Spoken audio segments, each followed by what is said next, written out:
To the flag of the United States of America, to the republic for which it stands, one nation, under God, indivisible, with liberty and justice for all. All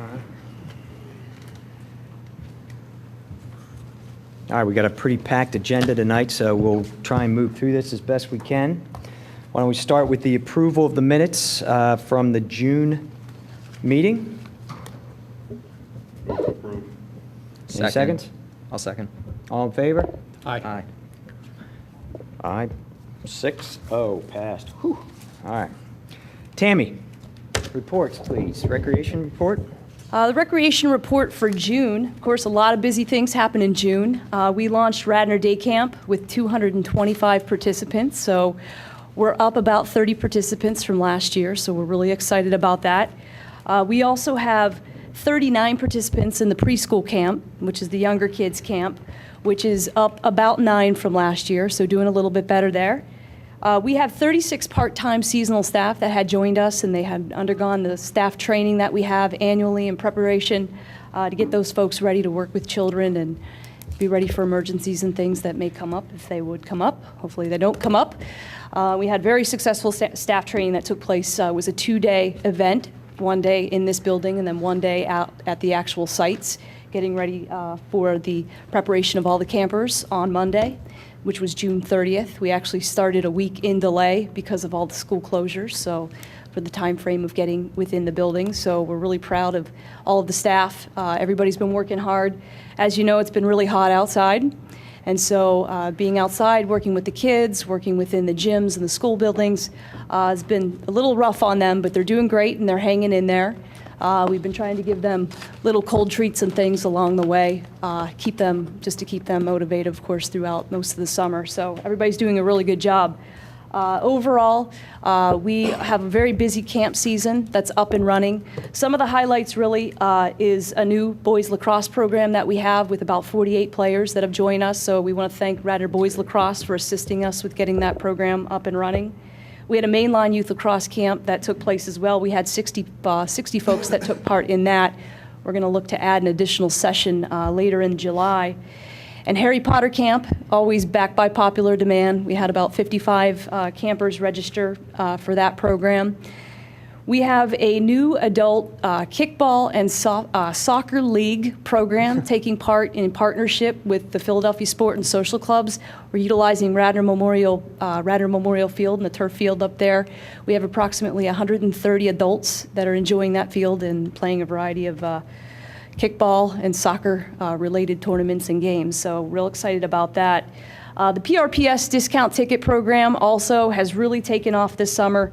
To date, we're up to about 194 movie tickets that have been sold, and then we also have 78 amusement park tickets for places like Dorney Park, of course, and Hershey Park. So doing really well with that. Actually, Dutch Wonderland is the most popular.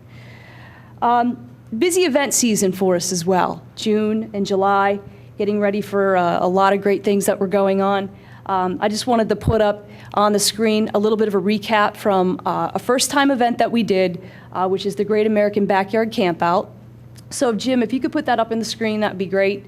I just wanted to show a couple of pictures to the board on that event. We were really proud of the great event that we had. It was June 28th, so that should be coming up. Jim, if you could put that up. No, I'm not Jim. I am Jim. Jim behind the Jim behind the screen. Jim behind the screen. The Thanks, Wizard Jim. of Oz back there. There we go. The Grand Wizard. There we go. The great picture that was taken that night, courtesy of Pete Bannon, of course, with Mainline Media News, obviously shows a great depiction of the tents there scattered along the hillside, along the other side of the pond. You can see the mansion of the Willows up above. I really can't thank enough the Boy Scouts for everything that they did. They coordinated a variety of daytime activities that had kickball, it had nature trail hunts, they had tug of war, they did capture the flag, they did a nice little hike that went through Skunk Hollow. And then later in the day, when it was 6 o'clock when we had everybody come, they did a camping 101 and a how-to on setting up the tents. And then there was actually an additional stationed hike that took part through different parts of the Willows. And one of the stops along the way was the Willows Mansion, of course, and I was there to talk a little bit about the mansion and the history, of course, of the property. And then Sarah Pilling and the Skunk Hollow Garden was another stop along that way within the garden. They did a scavenger hunt that actually took place within the garden. Folks had a ball getting down inside the garden and see how beautiful that looks. We also had Radnor Conservancy on hand. They were over at the cottage and they did a session on Leave No Trace.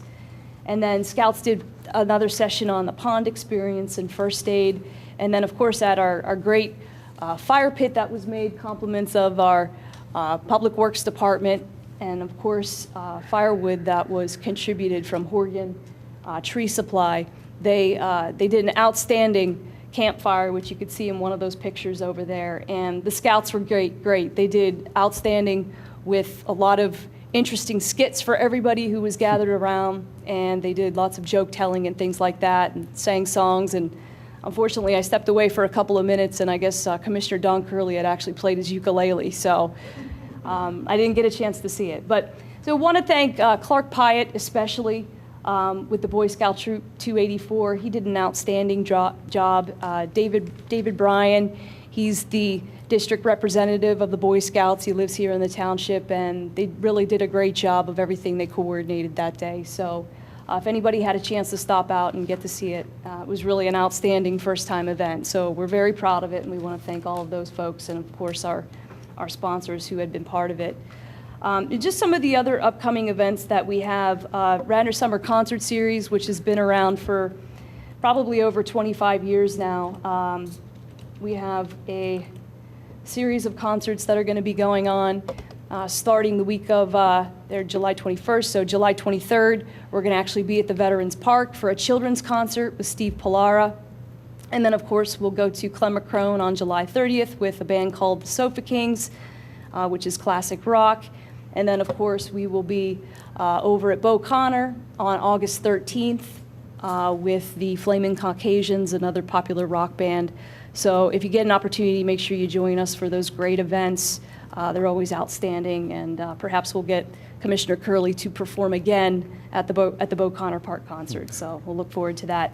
We also, next week, we have our Shakespeare in the Park event. They're going to be performing 12th Night, one of the Shakespearean plays. It's going to take place on Tuesday, July 15th. And that is a second annual tradition, so we're looking forward to having that back. It'll be at the Willows Mansion on the front lawn, and it'll be starting at 7 o'clock p.m., so try to get out for that one. And as we go through the course of the rest of the summer, we'll be wrapping up with a lot of our summer camps and a lot of our events. And once again, just want to thank everybody for the continued support. Looks like participation within summer programming and events overall has been outstanding. We actually had our Night at the Ballpark event in its third annual event, took place last night. I'm sure everybody heard the fireworks around town, whether you were there or you weren't. It definitely left a large boom, long-lasting large boom all over the township. So we had a great event. Thank you to Radnor Wayne Little League, of course, for continuing to participate in that event. And they also recognized Steve Sherry, who's been a very active participant, volunteer within Radnor Wayne Little League for many years. He's going to be bowing out after the end of this season, I believe. And they gave him a recognition plaque and a getaway to Cape May as well that they fundraised throughout the Little League organization. So we were excited to have that event. We figure about approximately 600 people had been in attendance. Thank you to the board members and commissioners who had attended. We were very excited about it and looking forward to bringing it back next year. So thank you again for all your support. That concludes a lot of the reporting and updates from the recreation end for June. If you have any questions, I can answer those. Any questions for Tammy? Yeah, Tammy, I guess it's not an admonishment, but having 3 grandchildren who are asking their pop-up all the time for going to daddy-daughter dance, the Phillies night, the camp out, you are being held here to the township for at least 5+ years because they're not old enough until about 5 years, but I expect you to be around so that I can participate with them. Thanks for an excellent, excellent job. Thank you. I'll do my best to try to stick around. Tammy, there's no doubt that the events have been fantastic. I was at the ballpark last night. The fireworks were just phenomenal, which were a lot of fun. Do you have any idea, percentage-wise, attendance, what it's up this year? Or It's hard to calculate. I mean, I would say that for summer, like summer camps and summer programs, I could probably better estimate.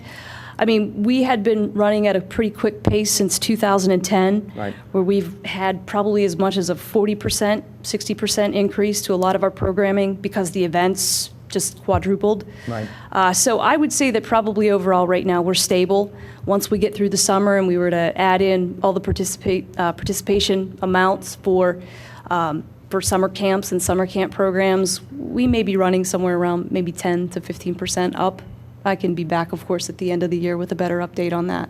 That's great. That's great. Any other questions for Tammy? All right. Other reports. Pat, Trails report. I see you gave us a nice little summary up here.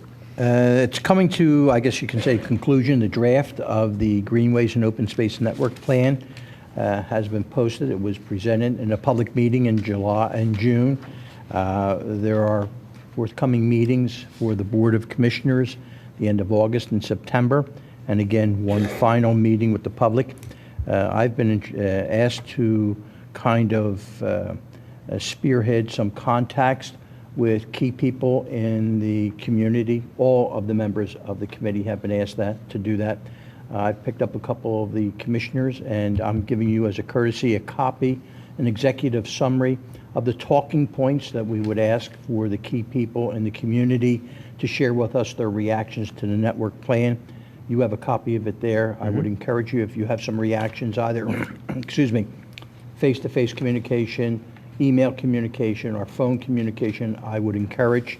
I've asked Chris to put me in contact, along with Tammy, some of the key people, key players in the Township athletic programs, to make contact with them. So you have a kind of an update of what's happening there. I did send to you, I think, the actual executive summary from Simone Collins, Yep. and you received that. As another point I want to mention to you, going along with this is the development of the Androsians, the walking path over there.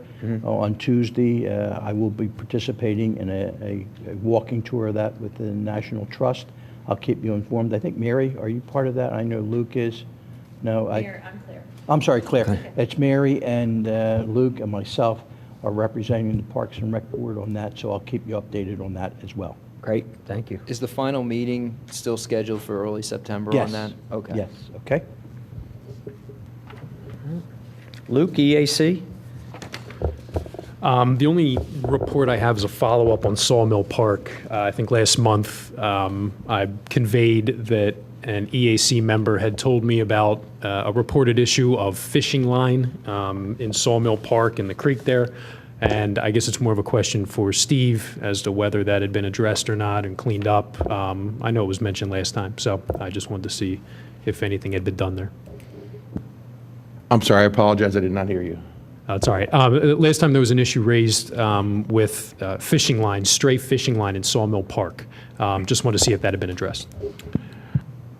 We did send someone down to do some cleanup, and there actually is a resident, I guess you're aware that there may be a program where she will provide receptacles for the anglers to get rid of their line.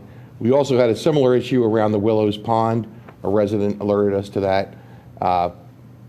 This time of year, the number of anglers over at Sawmill and it's reduced a little bit, so we're hoping that goes down and that folks just use the trash cans that are present, but that doesn't always happen. Thanks, Steve. That's all I got, Jim. Thanks. Chuck, school board?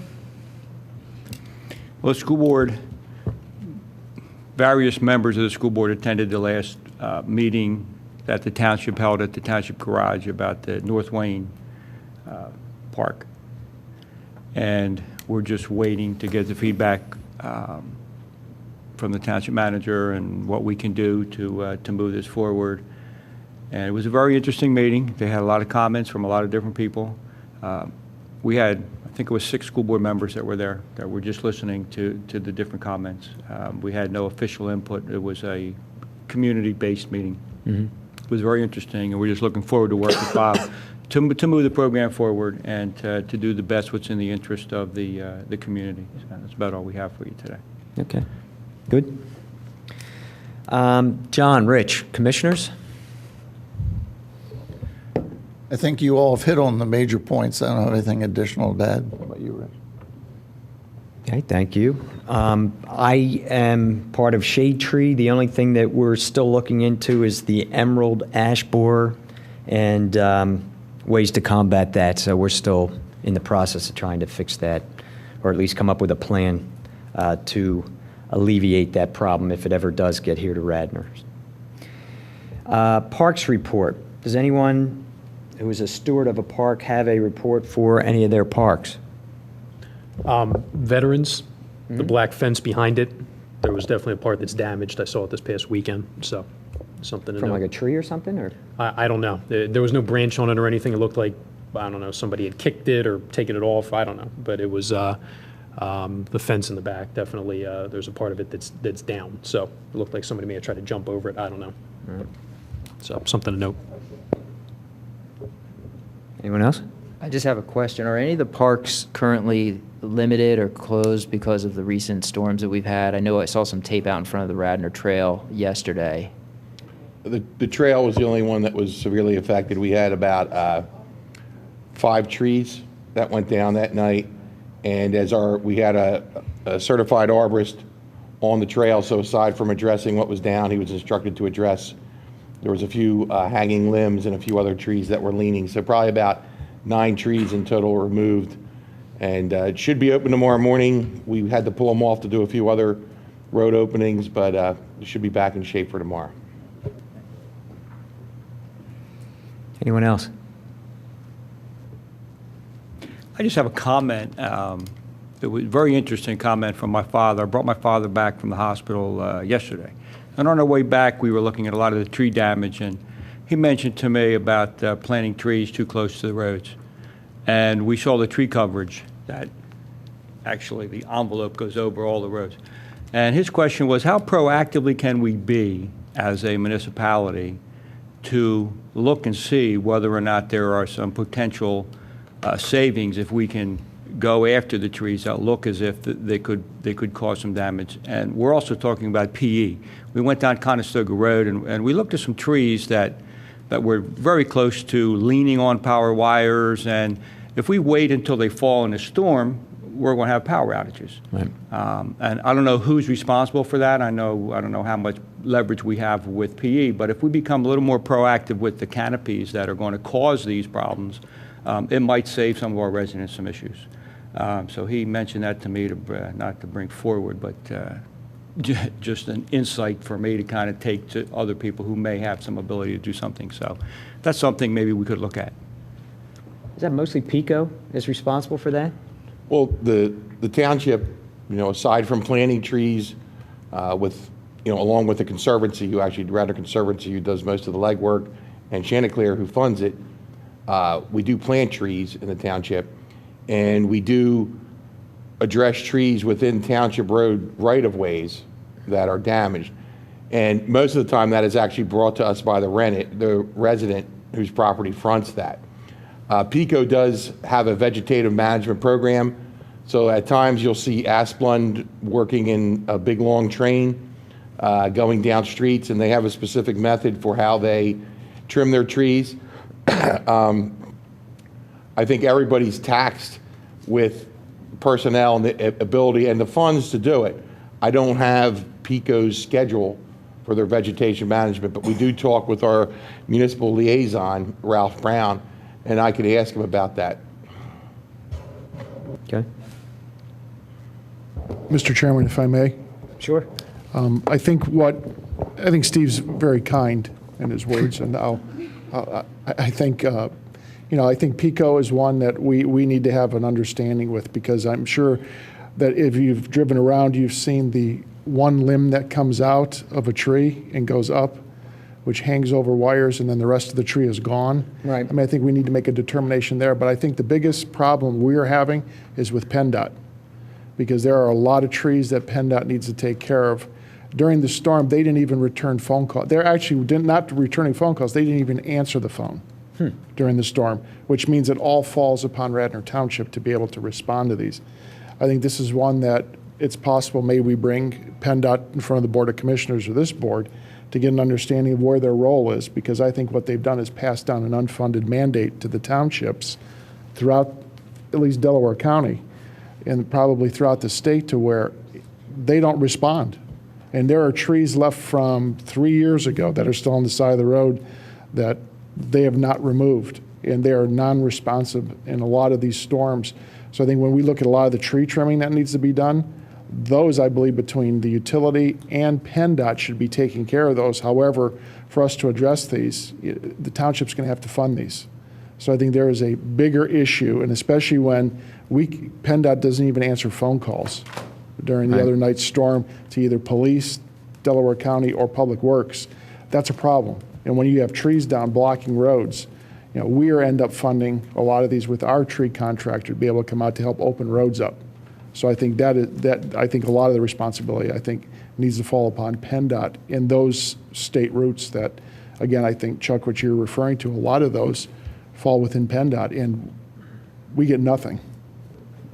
Can we get some kind of an overview of who has responsibility for trees in what areas? You're talking about PennDOT, Township, I know, has some responsibility for trees, as does, PICO, but I don't know any of the specifics of whose responsibility they are. Is there any way to get some kind of an overview on that for us, so at least we have a working knowledge of that? Yeah, I think what we can do is get you all the state routes that are within the township here, because I know there are some surprising ones that are PennDOT roads that would be their responsibility, and I think also within the township too, that Steve can be able to do. So I think that's something we can get you for your next meeting. Great. And does the township have responsibility for certain areas off of non-state roads, going back a certain setback from the road, Steve? Each street, there's, the right-of-way right within the township. And on township roads, not state roads, we do address trees within the right-of-way. So if a tree comes down in the right-of-way in the middle of the night, whatever, our folks, it's actually our parks folk, that's our tree crew too, go out and address it.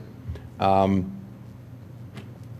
as I said previously, so if a resident calls, actually one of us goes out and measures to see if the tree's in the right-of-way, and if it's in the right-of-way and needs to be addressed, we will do so. And we just, at the August board meeting, the Board of Commissioners meeting, we will be requesting to award a contract. We bring in a contractor who we have a list of trees that needs to be addressed in these right-of-ways. And they go in, remove the tree, grind the stump up, place topsoil, seed, and mulch.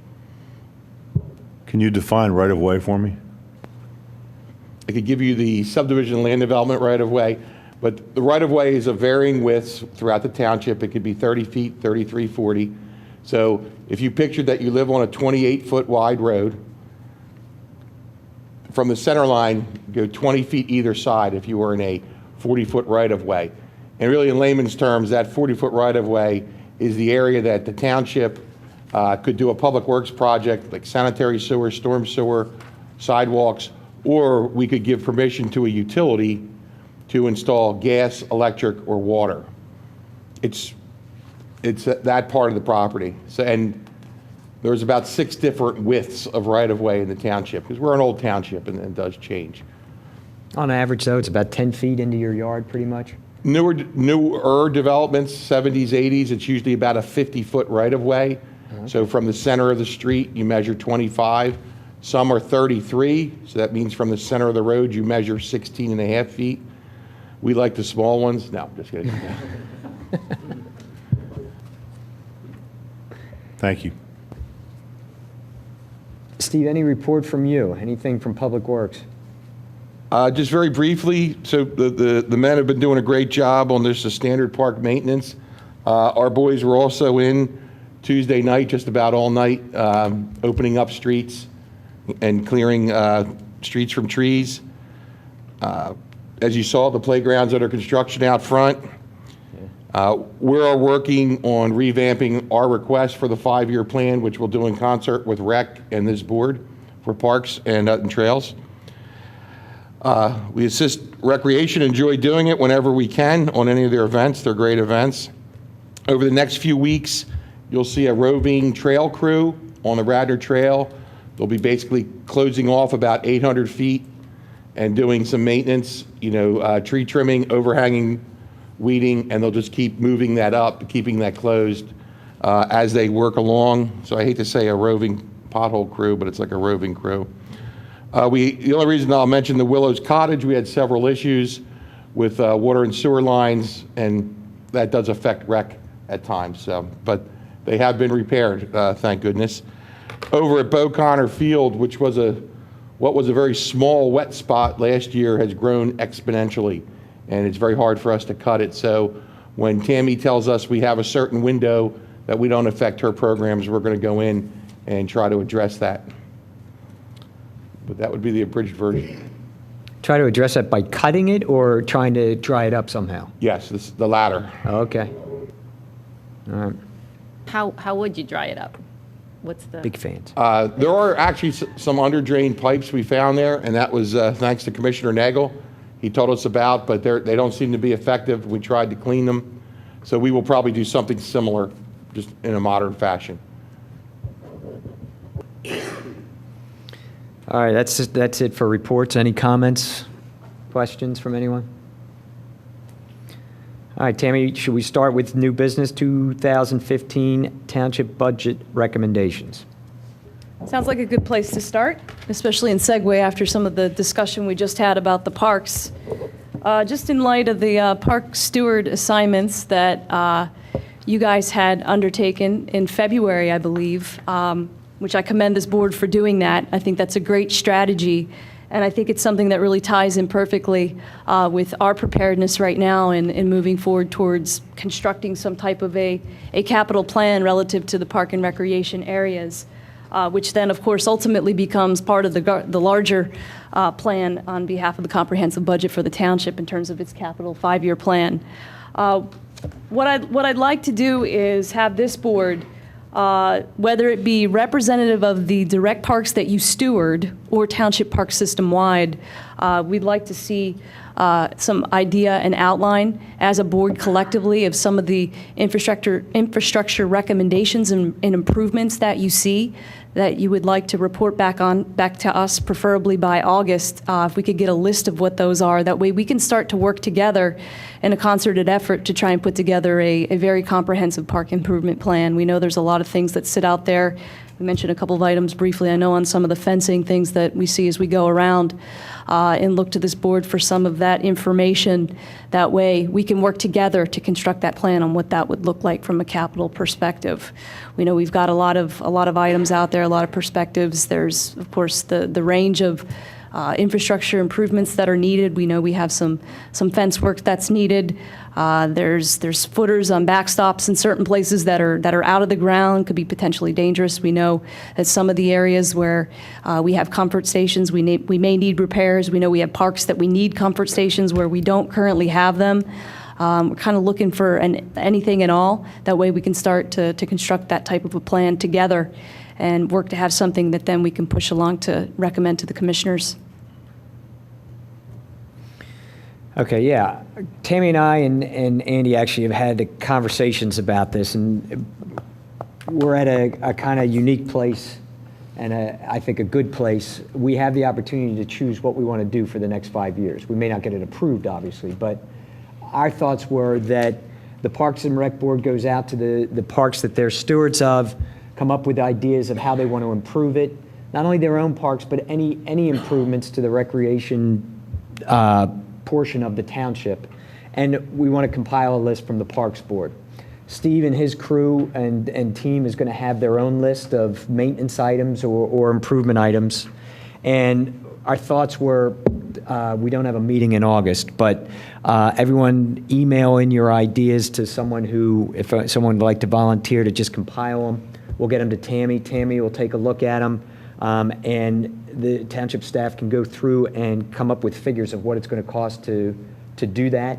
And then we can put that together with Steve's list, or maintenance, however we want to call it, the township list. And then in the September meeting, take a look at the entire list and then come up with our priorities and present that to the Board of Commissioners in October or September or however we want to do that. But that was our thought on how to proceed. I am open to any ideas, comments, questions, concerns. Anyone would like to volunteer to compile the info? Great. We kind of picked you. We knew you would like to do that. So, Just a question for you, Jim. Yes. We have had projections in the past, Yes. last 5. Can we get that back out to people rather than starting and kind of use that as a beginning point? What has been completed, what should be pushed back again, and then things that should be added to it? Do we have? I think we had it. I save me looking in my notes, but I think we we have had an that back electronic in copy of it in that we could get out? February, an old 5-year plan. We can get that back out, but the numbers that are in there are not accurate. They were placeholders or they were estimates, Yeah. but at least what you're looking for is more ideas of what we had in Ideas. the I past. think, the first thing you always want to look at are life safety issues at particular parks. They should be addressed first. I agree wholeheartedly that we should look long-term at comfort stations and replacing, the porta potty type things, and putting that into a projection of where you want to do it. I'm not looking for dollars right now. I'm looking Right. for ideas. Yep. And where we were. Is that a problem, Tammy? No, I think that sounds good. I do think, I'm sure Steve has some comments too, but we'll work on the dollar amounts. I think that's, Right. the end that we can certainly look to cover. And in terms of anything that's within that list existing, you hit it right on. I mean, a lot of those items were placeholders, in terms of what they were as they were constructed. We can certainly send it out so you have a list, but I wouldn't hold any credence behind what the details are within that. I would like to start with a comprehensive listing as we go forward from now. Tammy, would it be difficult to show us what money has been spent in the last 5 years at which parks? Is that readily available information? That might kind of help us a little bit. It is, and we can put that together. I'm sure it's a short list, but other than routine maintenance and operating expenditures, from a capital standpoint, it's not that deep. So, Great. absolutely.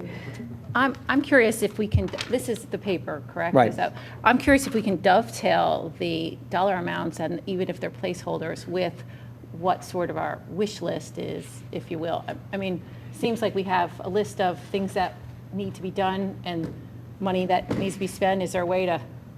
Right, I think what we want to do is come up with the list, let them come back with the pricing, let staff come back with the Okay. pricing, and then take a look at it, and that may help us Put numbers. put an together? idea of how we want to do it and what we want to recommend to the Board of Commissioners to go forward with. Okay, thanks. Jim, if I may add, so when we do these lists, I think one of the things you'll see when you get all these different suggestions from Recreation, Public Works, and yourselves, there'll be a lot of overlapping. Yep. And then I think the park board's going to have to make some decisions. A lot of what was in that 5-year plan, we actually went out like 15 years, was based on life cycle. This fence has X years. This porta potty, this station's going to need to be redone. But then you can actually look at it, and there may be economies of scale in doing mini park makeovers. Instead of year 1, we do new backstops, and then year 2, we do new fences, and then year 5, we do this. And I'm just throwing that out, that you might want to do somewhat of like a small facelift, not a total redo, not something that we need to bring a consultant in, something that we can do in-house. Bring Hummer in and regrade one ball field a year for the next X years, things like that. So I think you'll see that when you get this big pot of items. And Jim, while the numbers were placeholders, are we going to use this list for prioritization as well? Because it is prioritized between the parks. So is that something we should pay attention to, or was that also kind of just thrown out there? I think we have to consider working together when we meet back up in September of putting that prioritization of a list together. I also would like to propose, if the board is interested, 2 things. One, I want to potentially see if you guys are interested. We'd like to take a trip out to each of the park sites, and maybe that's something that we could do together with our staff as well as with the board, so that we could go and look at some of these areas. So when those lists start to come together, I imagine we're going to have some sites that rise to the top there with some recurrent items or multiple items within each, and go out and actually take a look at some of the items and then look at those a lot more closely, and also look at the usability of some of the fields and some of the the facilities as well, because I think that's important to it. You know, there's some parks that are more utilized than others from a regimen and a scheduling standpoint. There's, of course, informal usage that's observed, but some of that needs to be taken into consideration as well. Agreed. If I can, just to even add on more to what Tammy just said, I think, and this goes to Luke's point, is the priorities can change. And I think as part of this, with your input, there are going to be some things that, based on conditions that have changed just over the last 12 months, are going to move some priorities. And I think the more that you've looked at it and the more that we've taken some looks at some things of what the dollars are going to be, of where we need to go based on facilities that are now Fenimore Woods has, I think, degenerated quite a bit, the facility there in the grounds based on certain conditions. So I think that's going to change, and those numbers are going to change radically. So I think you're going to want it. This is almost where you're going to start now and move forward from this point. Agreed. Yeah, I think we have a blank slate here, and we start now and see what we can get done. Any other questions, comments? I just have a clarification. I guess it's, since Veterans Park is one of the parks right down the street from me, it's on our list, Luke and I's list. I'm trying to figure how much I would get involved with parks that already have projects that are underway. In other words, Veterans Park has one, and I'm also thinking of the North Wayne Park. Glen McClellan also has something going on. Yeah, I mean, what kind of, how much you want us to look at those kind of things if they're already in process? I don't know. My thoughts are, you look at it, and if for some reason, don't get mad, Bill, but for some reason the funding doesn't come through or whatever, I know Bill's going to do it on his own, but you know, we have to look at it from an alternative. If we don't get the funding for the projects that we want to move forward, then what do we need to do in that park? Right. Veterans Park is one that we have Right, that's more than a vision. We have a plan of what we're going to do Right. with that. But I was more or less like talking about North Wayne. I don't want to spend too much time looking at different things if it's in the process of coming back to us for information that's going to be Right. shared. And I guess my question would be, will that come back to the park board at any point, Bob, or? North Wayne Park? Yeah.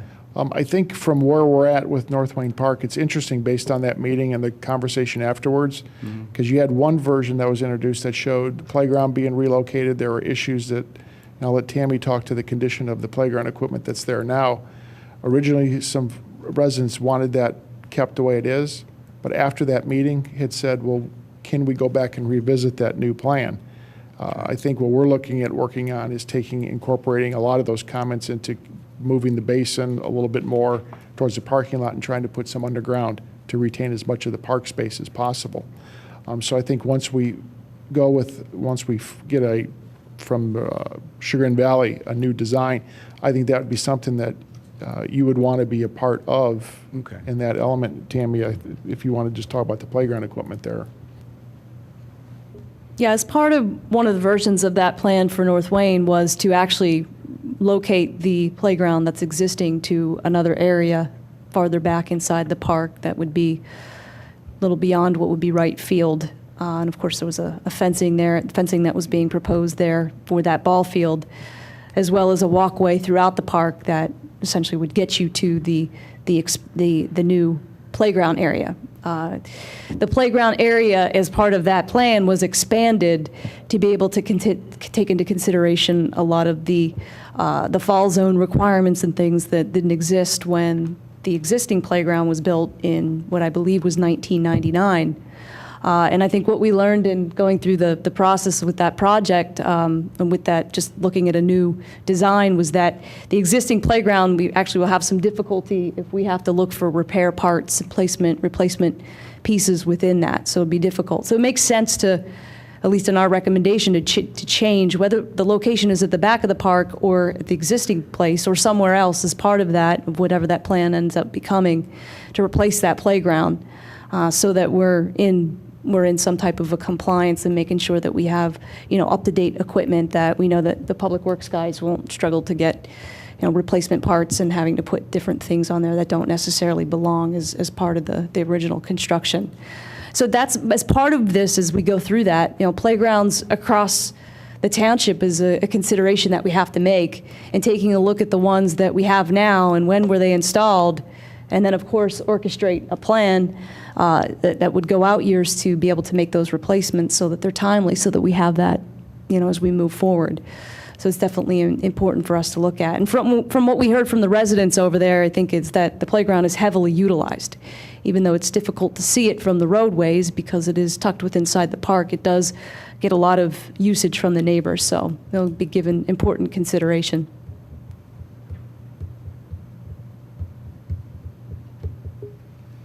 That's good for me. One of the other things, too, that I think we would want to continue to look to this board for is support for us to pursue and investigate public-private partnerships, grant opportunities, alternative funding mechanisms for the parks, partnerships with some of our sports organizations. I don't want to discount those because I think we've seen some really great projects take shape as a result of that. So we'd like to continue to be able to pursue those and have somewhat of an endorsement from this board to that. That would be something that would be recommended to the commissioners so that we can continue to work through that. We know with the Radnor Memorial Turf Field project has been, at least in my observation in the last year, it's been a huge accomplishment. The timeframes that Agnes Irwin is using over there is very, very small, but what we've seen is the usage for Radnor Soccer Club and a lot of the other township programming has really grown, especially with the lights addition to that. So provided that those types of projects provide benefit to our users and benefit to the township overall, I want to be able to continue to pursue those and look at those. I think that's a no-brainer. Absolutely. Okay, timing-wise, we want to address this, Tammy, in the September meeting because we're running up again. I mean, the budget needs to be approved, at the end of the year or something. So we want to do our analysis in September. We don't have a August meeting. So is it possible 2 weeks, 3 weeks to get to Chris, 2 weeks? The list of what you want to do, either in your specific park or overall or someone else's park, whatever you see that you think. So why don't we plan on 2 weeks? Yeah, about July 31, gives everybody the end of the month, and then I can Okay. compile it the first couple weeks of August or so. And then we want to be able to give township staff enough time to put some pricing on it and things. So July 31 to Chris.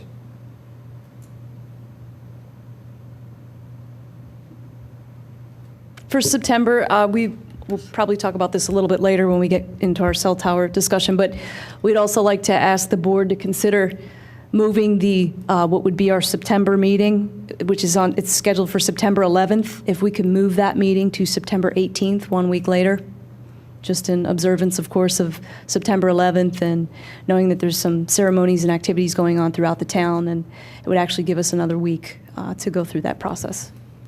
I know I checked my schedule. Andy, I think, was good, too. We're good. So if everyone could check their schedule. And maybe, Tammy, if you could just send out an email requesting that and let everyone just respond via email. The only thing I would suggest is maybe closer to the time when we have an idea of the presentations that will be made with regard to the cell towers, if we think that that's going to be taking up too much of a time frame that wouldn't allow, I guess, full discussion of this issue, we may have to consider some kind of alternative second meeting or something. I just think as we get closer, we'll have a better idea of that, obviously. But. All right, Tammy, anything else from a budget perspective? No. Okay. Thank you. Old business? Let's talk about cell towers. Andy had come up with a statement of considerations to provide back to the cell providers, ways that we want to have them present to us, or at least issues we want them to address. Andy, do you want to kind of address that a little bit? Certainly. After our June meeting, I sort of drafted what I call a statement of considerations, which outlined certain factors, among others, that we wanted the presenters to address and things that we were going to be considering as part of our determination of if and of any recommendations we would be making for the Board of Commissioners to either engage or not to make any recommendations at all. These factors I circulated via email to to members of the board, and I've heard from everybody except one individual, and so far everybody has followed up and said that members of the boards of the Park and Rec Board, everybody except one has responded and saying that they thought this was a accurate assessment of the things that needed to be considered. I think there was a little bit more to it in terms of an introductory paragraph about what we saw as our charge and so forth, but these were the 7 factors that were in the sort of the second half of the document. And obviously this would be provided to the presenters and also be available for the public to see what we were looking to do, but this is sort of the second half of the document with the factors we were going to be examining. So we're concerned about the aesthetics and the appearance of any structure, terms, including all monetary payments, contracts length, being offered by the carriers, right to install the towers, locations within each proposed park, and if there's options for that, physical impacts of the installation of the towers, levels of cellular service and coverage that currently exist in the areas, and how this will change that, and timeline of maintenance and replacement of the towers once they're in, who will be maintaining them, and how long will it take for them, or what's the life cycle of them, and then there's a physical description of each tower in each park. And I know, we asked for pictures and things of what are options. So that's kind of just a general overview of what we're looking for. I think everyone here has seen this. Everyone's in agreement with it. Yeah, the earlier part of the document sort of explained what I saw as our role, which was we were to evaluate the proposals, make any recommendations to the Board of Commissioners, whether we should proceed with any further discussions with any or parts of the proposals from different carriers. Obviously, if we don't feel comfortable with any of the carriers, we would say so. If we felt comfortable with multiple, we would provide recommendations of ones we either feel are better than others, or ones that we feel may be the same, and then provide those to the Board of Commissioners for their consideration. We also want to make sure that these points are addressed so that during the meeting in September, any public participation can come in and see the things that we're looking at and weigh in accordingly. So, okay. Any comments from anyone today? I just have a question. Once the cell towers are in the park, who actually owns that cell tower? Will that cell tower become property of the township?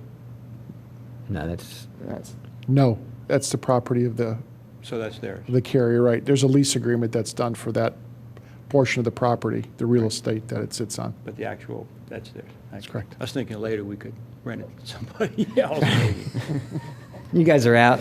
We got a cell tower here. Come on in. Bob, is there an average lease agreement time frame? 30 years, 10 years, 20 years? Pretty much just can be determined Okay. where you want to go. Usually it's 25, 5-year renewal periods. I think they put that in as coverage just in case technology changes, but they've been talking for the last 20 years, technology changing, and the towers haven't gone away. Right. So it's that option now. It goes back to Chuck, your point, if the township would like to own the towers, we could, but then that means all the maintenance and all of the repair and all of that all falls on the township, and we don't do that. So that would be one that we would want to make sure we have it. And similar to the agreement we have at the tower that just sits outside this building here, which will be in front of the Board of Commissioners, an actual renewal of this lease agreement here. Okay. And also, one thing in the introductory paragraph that I circulated, it's not here now, was that we will be considering the proposals, but we're not going to be, it's up to us to say whether we want to recommend portions of the proposal. Again, we understand that there's 3 specific parks that the cell providers are interested in. We sort of see ourselves as having a blank slate as saying we are interested in one part of the proposal, 2 parts, all 3 parts, no parts, whatever it may be. So, and that was something that the Park and Rec Board was very interested in as well. So, I have a question about the towers we have existing in the township. Are they with one carrier or provider, or do we have several? I can just speak to this tower here. This is one tower that has multiple carriers that sit upon it right now.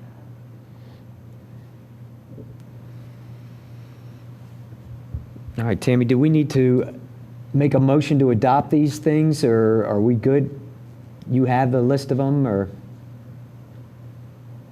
No, I think we just need to make sure that the list is final, and then we will get those forwarded off to the proposed companies as soon as possible. Okay. Any concerns with our list? All right, consider it final. Good job, Andy. Yeah, it's nice. All right. Informational on park, or update on park informational signage. That was my responsibility, and I dropped the ball, so I apologize. So I will get that information out to you between the next meeting and now. So sorry about that. Willow's RFP process. Any update there? It will be before the Board of Commissioners on Monday night at their July 14th meeting, so it'll be up for a vote in terms of the approval of the lease between Jeffrey Miller Catering and the Lake House Inn. So we're looking forward to that. And so July 14th, Monday evening at 6:30 in this room, we'll be voting on that. Right, so We're 2 years into the process right now, Right. I think, to the day. So that- excited to move that forward. And that lease has been negotiated, and we've looked at it up and down. So from a commissioner's perspective, do we expect that to pass? Any problems? We have not seen the lease yet, so I don't know. I mean, it's very possible that someone could ask to table it. Okay. When do you get to see the lease? When does Is the their lease packet begin? being delivered It's today? being delivered today, so they All right. will actually have that. So they will have the opportunity to review that. But most of those terms and conditions, we've discussed with the board. Okay, good. We look forward to hearing the results of that.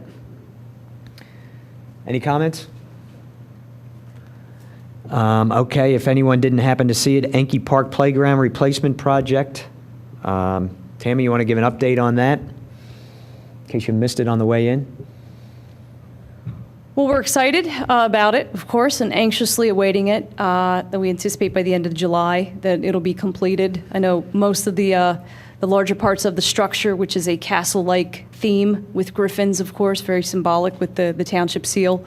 A lot of those things have gone up, so as you can see them whenever you drove in. One thing I will say is that the playground does sit approximately 50 feet off of the fence of the ball field. I think the original plan you saw was somewhere in the 28 to 32 range, so it does sit further off of that. So just an effort to keep the balls that may go over the fence from our young little leaguers, keep them from going into that area. So we'll continue to evaluate that as it goes up for any additional screening or fencing that may be needed. There's been discussion on behalf of this board with regards to the additional parking as part of the complex and with the township and Enke.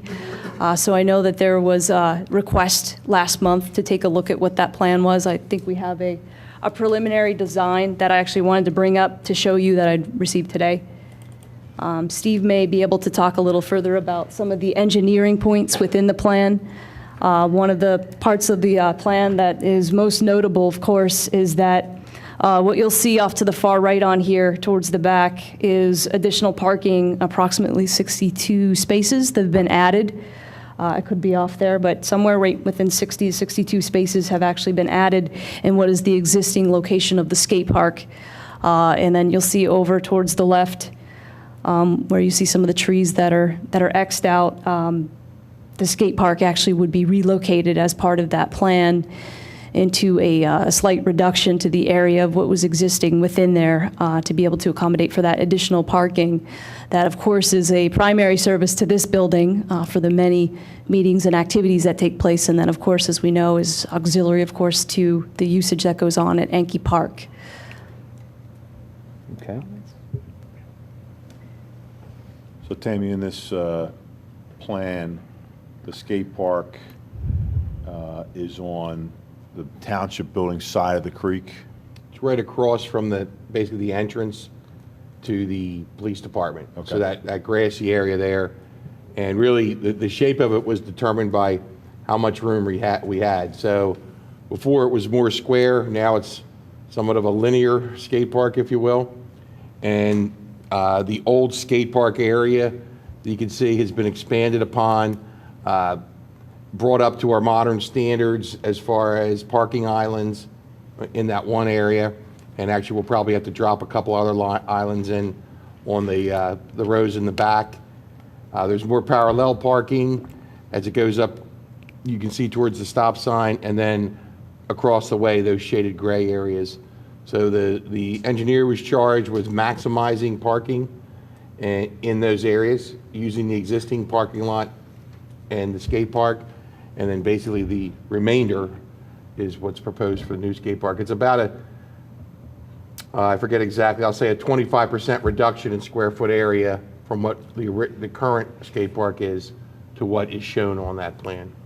I think one of the things to point out with that as well is within the existing footprint, which is approximately 120 by 80 feet, there's a fairly large buffer that goes along the outside of that, and I would probably approximate it to be about 6 to 8 feet. So what that means is you have the structures within that footprint that still allows for a lot of open space that sits beyond the actual structures within there. So within the new proposed area within there, we would look to probably make a smaller buffer across the outside perimeter of where the structures would be located.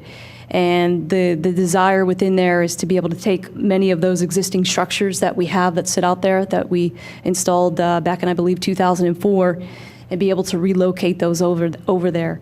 One of the things I will point out, too, is that the surface in the existing skate park does need to be replaced. I think that was one of the items that we did have outlined in the capital plan for next year, if I'm not mistaken. So, within that, as far as the timeliness of picking up those pieces and moving those, it certainly lines itself up because those would have to come out anyways to do a lot of the resurfacing that's needed within that area.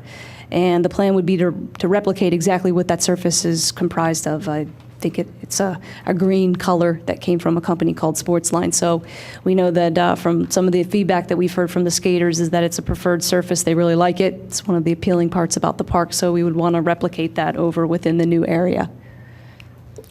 If I may, Mr. Chairman, if I can just to speak to that, any of the delays that have taken place on this have been on my end of the world. I think some of the feedback we've gotten from the Little League to actually utilize the bridge a little bit more for crossing than trying to add an additional crossing.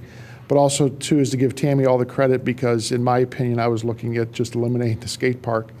But because of her efforts and a lot of with the skateboard people that have been involved with this, of the value of this and be able to incorporate this in, I think I'll direct it to her. She's made a strong argument to be able to keep this here, and the engagement. I know I've been contacted by an individual too as well that wants to be involved in this. So, and I think try to raise the standard up. Also, what we will do is try to approach the Board of Commissioners if they approve the renewal of the lease agreement on this tower here. We were able to negotiate with this tower company a 10-year upfront payment on the lease, which totals $255,000, as well as AT&T will be one carrier added on for their to be able to go on this tower is a $10,000 upfront payment, and then we will split the T-Mobile rent 50% with the tower owner, which would be approximately $11,500 per year. And one of the things they would like to do is, like AT&T, they like to see the money spent within this park area here. So there's the potential, I think, if we look at Enke Park and who has Enke Park here, the improvements that need to be done, if the board agrees with that, there's the possibility you could have a mechanism to help fund some of these things, and I think is spelled out too with the skateboard equipment that needs to be done and upgraded to. I think we can have a really dynamic and tremendous park here, and I think with the playground equipment that's going into to have a fully active area here. And my hope is that you're so close to the police department here too as well that it's a secure area as well. Tammy, do we have any idea? I know they don't sign in or anything, but has the use of the skate park been up? Has it been down? Number of people using it? I can't really speak on behalf of other than what I observe every day when I look outside of my my window here. I see a lot of folks down there. We can actually see outside of the glass area here on the side of our building, and it looks like it looks alive with people. Mm-hmm. We held 2 events there in the last 2 years. We had an event last spring in 2013 was the first time we ever did any formal type of a program or activity within the skate park. It seemed to be very well received by the folks that joined us. I think we had approximately 125 people that came out that day. We did it again just this past May. It appeared to be just as successful. I was there for the entire duration of the event. Everybody seemed to be happy and having a good time. Talked with some parents of some kids that were actually skating and some of the competitions that took place. And then there's also talk about adding a September event on September 14th. I know we have that in the works as well. So I can't speak on behalf of the exact usage that's right in there every day, but I know from what I see and what I observe and through the success of the events, it seems to be very well received and very active part of the recreation amenities that Radnor has to offer. Okay. Steve, with regard to the parking lot plan, what's the timeline for and process for approving it, identifying the costs associated with it, and actually moving forward with it? We're actually, so what you see here is really a preliminary sketch. What you don't see here is that for lack of a better term, the south side of the skate park, where it butts up to the cartway, there's actually going to be a retaining wall there. So we've instructed our engineer to go full speed ahead and, devise this. That little bit of geotechnical engineering takes a little time. If it was just the paving and the parking, not as big an issue. And he has a couple weeks to get back to us. We gave him to the end of July to try to determine all this so that we can get a bid package to go out. I'll know more by the end of next week where he stands at this point. But so it is slightly more complicated than it looks, in that we do have a couple retaining walls and there's some grading issues to address. And do we have funds available for this project, or how will that part of it be handled once we have an idea of what the costs are going to be? Parking project? I believe Yes, we do. Yeah. Chris, do you think this is, from a Little League perspective, is this, I know we've been looking for more spots. Do you think this is enough? Another 62 plus? What's the total, what are we gaining total? Do you have any idea? That's the net gain. For some reason, there's some parallel parking on the southeast side that dropped off, but that will go back in. The net gain was going to be about 65 spots, so that's the net. Okay. Yeah, absolutely. Yeah. We did also charge the engineer with looking at, very briefly, not to slow down the project, but a better bridge for crossing over the creek. Maybe one that's a little wider, a little more modern, not that there's anything wrong with the one that's there, and to just give us some ideas if we can get a prefabricated bridge of some sort to drop in there. Make it a little more appealing to park over there. Bob, we talked about expanding the parking lot up at Capelli. Is that still in the works, or does this take that project away, or what are your thoughts with that? No, that's still a possibility. I think what we're looking at, and probably will come back in September in front of the board here, is we've been approached by two schools about the potential of a baseball field to be constructed. Again, similar to the Agnes Irwin situation. I think what Steve and we had spoken about this too, is part of this design here is determining if that field, however it's positioned, if it's approved to be installed, we would not want to be able to install parking now and then have to tear it out later. Right. If we determine that a field has to be done in based on cut and fill and that layout, as I don't think we would want to do that, but that is definitely something that we know at some point there's going to be a determination if we're going to put a field in there, which I think the Little League has talked about expanding field usage. If there's an opportunity to partner with someone to do that, then that parking would go in.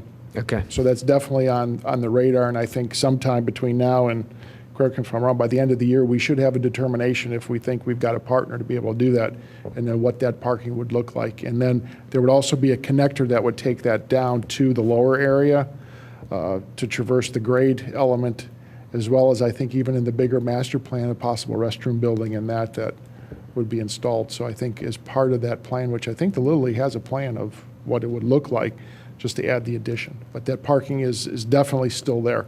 It's just a determination where that field would go and then how the parking would situate itself out. Got it. So Tammy, is this just more information? Is there something we need to do about it? This is more informational and at your request at the June meeting to take a closer look at this. Okay. Is there any public participation?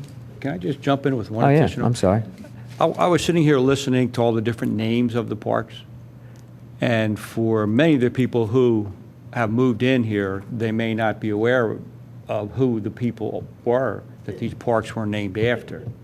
To some people do. Ethel Enke, I knew her personally. Luckily for me, I think I've known all the people who the parks were named after. But I'm one of the lucky people who have been here for a while and have had the opportunity to meet these people. As we look at park improvements and signage, I was curious if we could maybe pull in the Historical Society or someone else and look at either some kind of a placard or something of who these parks are named after and why, what they did for this township that caused the township to say, let's name a park after them. Ethel Enke, for instance, was very big in the park and rec system. At the school, she was a coach, she was a phys ed teacher, different things like that. I think it would be really nice for people to come into Enke Park, and we actually have Enke Field, which is also named after her. I can bring this back to the school board so we can look at our piece. And it's something that I think would be of value to people who walk through a park and they say, Capelli Park, for instance, he loved to play golf. So golfing range named after him. Some of the different things. Dittmeyer, former person that was in charge of the park and recreation here. I see the value in passing that along to people who may not know why we name parks after them. So that's all. Chuck, a quiz for you. Who's North Wayne Field named after?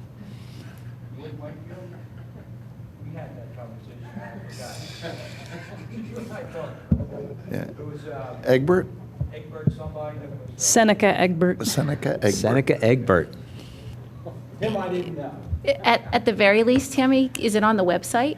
Even if we didn't get it on the placards? There is a document that I had provided to you all in March, I believe, and it's that right there.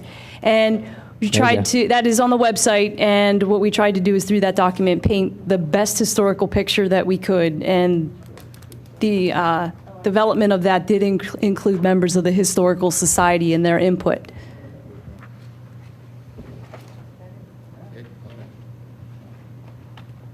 I like it. Any other comments? Public participation?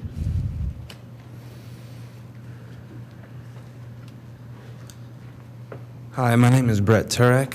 I own a skateboard shop in Wayne, and I've been trying to talk with Tammy now and Bob, hi Bob, for a long time. Nothing's happened. It's been about a year. This is the latest, what we see up here.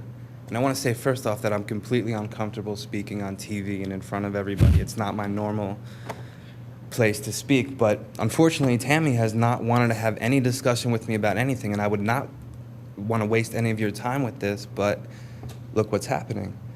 She wants to take the skate park, get rid of it, move it in front of the police station where there's a lot of noise. Why would you want to do that? I've explained. Did you get my email today? If we check out an email Did you? from June 18th that we discussed, I'm just going to read Did it you get here, my email Brett. I today? did. And I said to you, even though I share your sentiments about the relocation, I said from the perspective of the skate park and the users, and I agreed with you. I didn't support this. Mr. Zingalski knows that I didn't support this. I said I haven't had much say in this one. But I anticipate next week or so I may see some more information on it. So I Brett, remember that email. Did you read the email that I sent today? I have. And Brett, I've what been did in you your think? camp all along. How have you been in my camp when you haven't? Because I Excuse me, counted. can I, a point of order to the chair, can we just ask the public participation, make your presentation to the board rather than getting into altercations back and forth I really don't have a between... presentation to make. I'm only trying to state the Well, obvious. I would ask that you would make your comments and your statements what you would like us to consider as opposed to Okay. going back and forth with Tammy, members of would it be possible administration. to forward the emails to the board so they can read all of the correspondence? I would over be the past delighted year? to. And we've Thank had you. about 42 correspondences since last year on the skate park, and you've been involved every step of the way, Brett. And I've enjoyed your involvement in working with you. I'm sorry, I can't say the same. Brett, Okay, how- I've kept you as up to date as I have, Yeah, I guess everything as I have My known. basic argument, I'm sorry, I don't want to waste anybody's time. My basic argument is that the park is very well liked. but unfortunately, it's not used by any families. There's tons of young families in Radnor. None of them show up. If you go down to the park, it's always people my age skating there. The main reason is that there's no obstacles that can be used by people who haven't been skating already for a few years. If you're a beginner, there's nothing to skate there. So if you talk to families that come into my shop, they go to other parks, they go to Philadelphia, they go everywhere but here because there's nothing to skate there. Okay, so you're looking for different type of materials or different type of... We have the different materials. Everything's available. The plan has been in place for over a year, and instead I'm kept out of the loop on everything. She reaches out to somebody who lives in Westchester. Okay. Well, tell us, you have our attention. What you're saying, there's materials, you're saying, I don't know anything about skateboarding, so... Basically, the park, as it was designed, works for people who already know how to skate. If you know how to skate, that's fine. You can use all the obstacles. If you're just learning, there's nothing to use. You look at everything and say, all I can do is roll around on the flat ground. I proposed something that would be very cost-effective compared to doing a whole new park, which is what this proposal is, where we take obstacles that are abandoned, basically, at Tees Golf in Conshohocken, incorporate them into the park, and make something that's functional for all skill levels, for anybody that would want to use the park, basically, rollerbladers, bikers, everybody. And it's not a difficult... Tammy, do you have that? Okay, but with this new plan... I thought it was an excellent plan that you had put forth. With the new plan, with what they're proposing with the parking spaces and moving the park, Yes. would your plan not be able to work, is the question, I guess? No, the space is much smaller. Like I said, there's a huge noise issue. If you remember at the beginning when the park was first installed, there was complaints from the apartment building that there's too much noise. So Tammy took out $7,000 flooring that didn't solve anything. There's still noise coming from the park. Now, what's going to happen if you put the park directly in front of the police station and the township building? You're not going to bother people?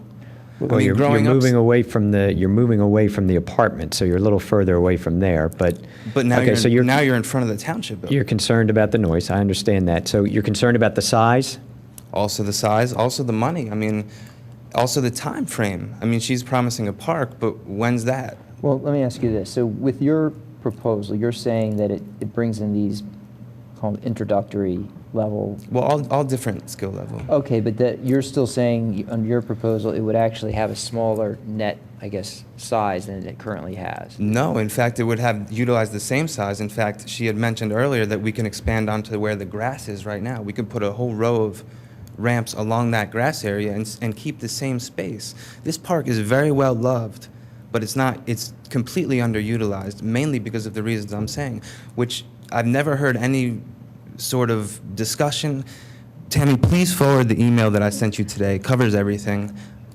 Yeah, we'll get the email. She'll send us the email. That's fine. I have one other question. When you say noise, whose noise are you concerned about? Skateboarding makes a lot of noise. No, okay, so you're concerned about noise made by the park to people in the police department in the township building? Yes, I don't want to ruffle any feathers. Okay. I can speak to the noise issue if you'd like me to. When the skate park was first installed back in 2004, there is an apartment complex owner that lives over here who did not like the sound of the skateboards on the metal ramps. He complained. I was not the Park and Recreation Director at the time. It was somebody who was here before me. And I know there was a high level of complaints that had come from that person. And what happened was to compromise, there were several meetings that had occurred in terms of how we could change the equipment and the structures. And there's a half pipe that exists within the footprint that has a bottom to it, that because it's on that apartment complex side of where the skate park on that end that faces nearby to his residence, he had made a request that we remove part of it. He had made a request that we remove the entire skate park, but we tried to reach a compromise. So that under layer of the actual half pipe was removed and it was taken out. I'm not sure what happened with it, so that when the skateboarders came down inside the half pipe ramp, they'd actually hit the cement, which makes a lighter noise than it does when it hits the metal structure.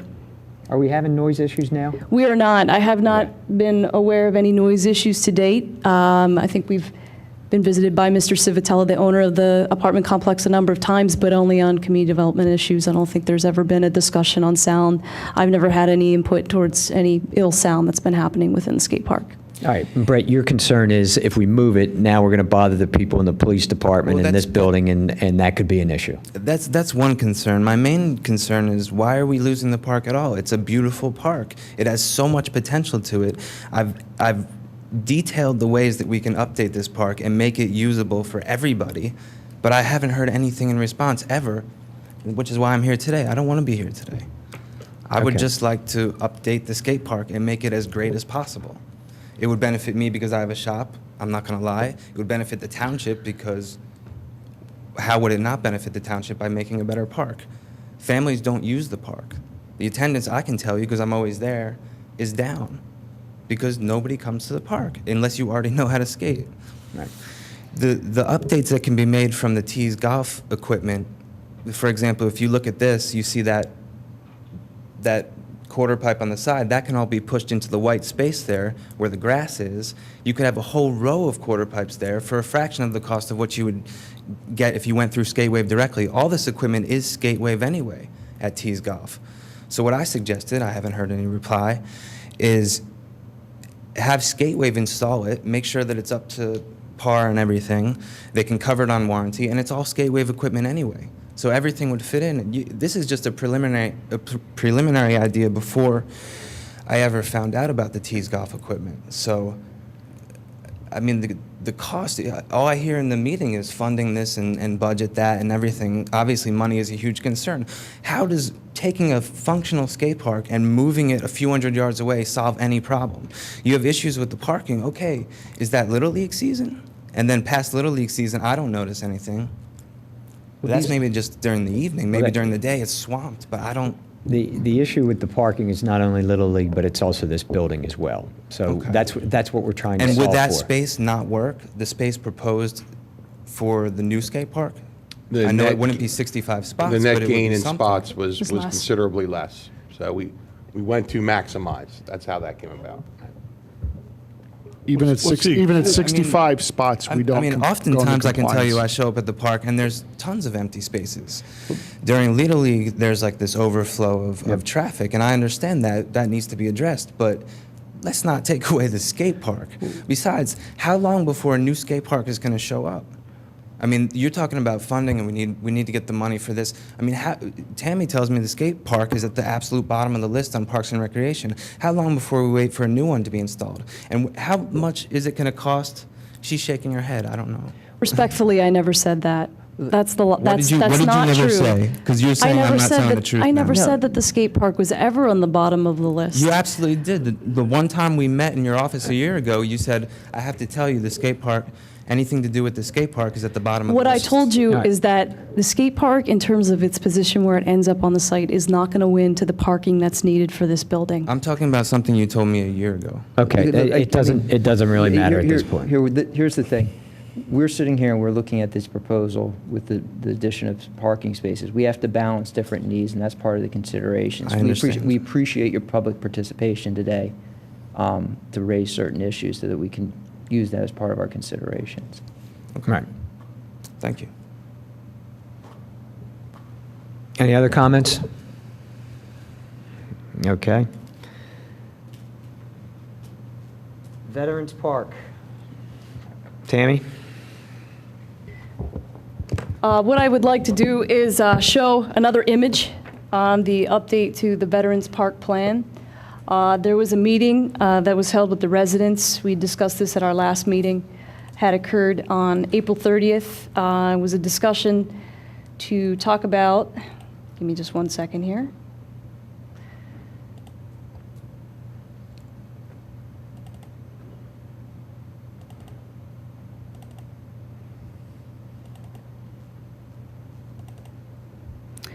There was discussion with the residents to discuss a plan that had been shown to this board in March, as well as to the Board of Commissioners, I believe, in April, where there was a final concept plan that had been developed by the architects Simone Collins.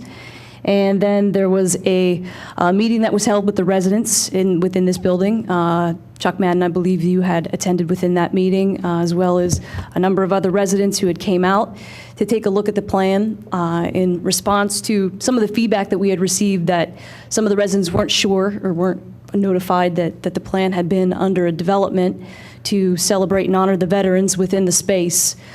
So one of the things that we had taken a look at was the walkway, which, as proposed in the plan, had been moved along the outside of the park. So it took away a lot of the existing berm that you see there with the grassland, and it had opened up the park pretty significantly.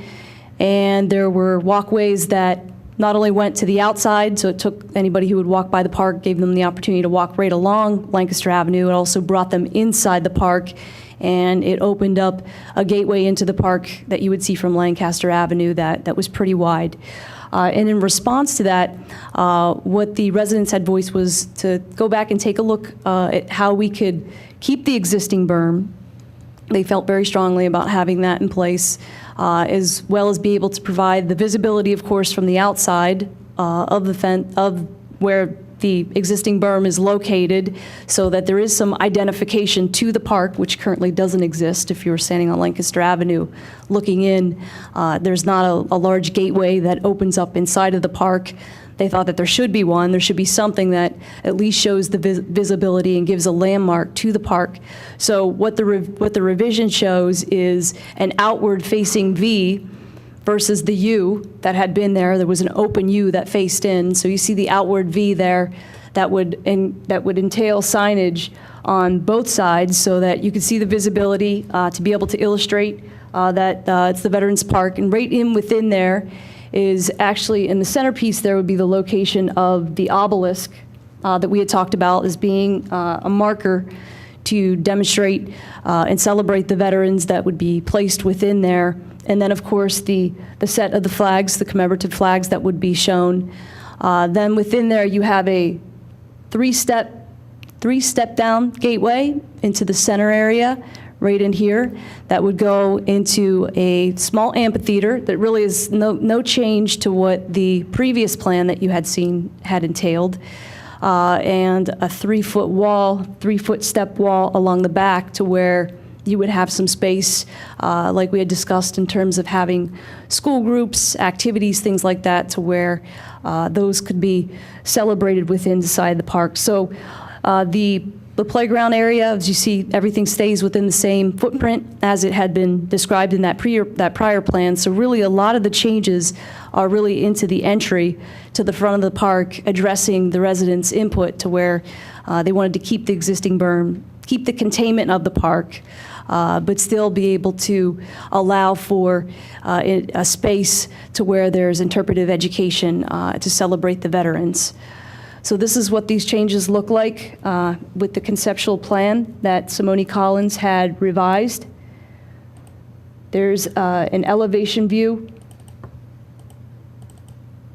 as well to that. That would show some of the changes into the landscape as well. So within the prior version of the plan, there was a lot more open space leading onto Lancaster Avenue.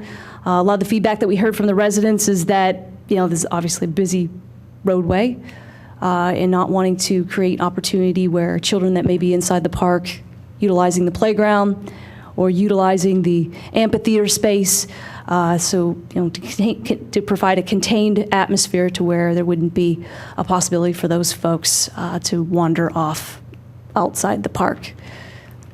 Tammy, can you tell me how tall those walls are? That V, that inverted V?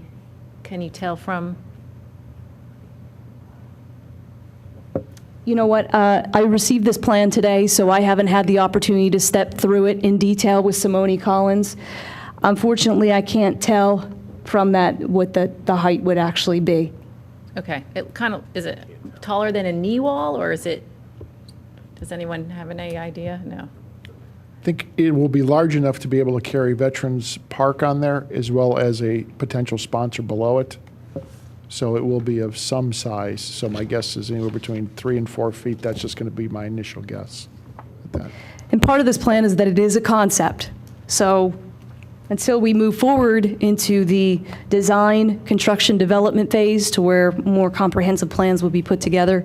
A lot of things that you would see within here, substances, materials, distances, heights, sizes, those aren't confirmed. So the plan is just draft and conceptual in nature.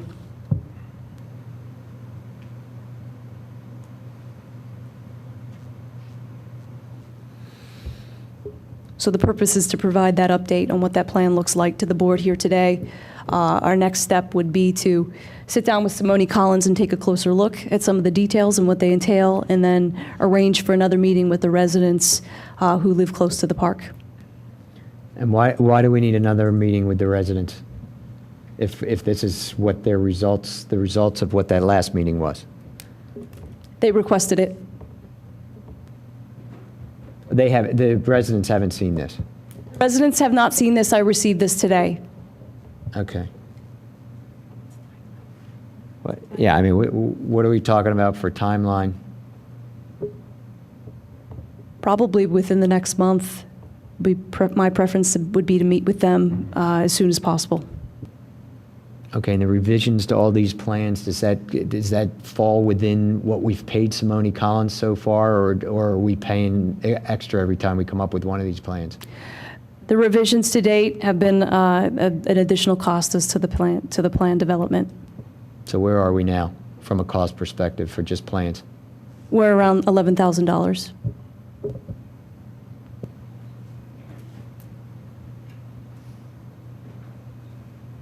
$11,392. 11 was close enough. Can you go back to the other picture?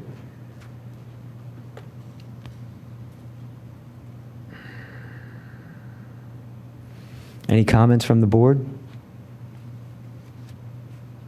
So we're maintaining the berm, there's no change in what exists out there right now? There would have to be a cut within the existing berm that's there today in order to be able to put that V-shaped ability Okay. for a wall and signage on there.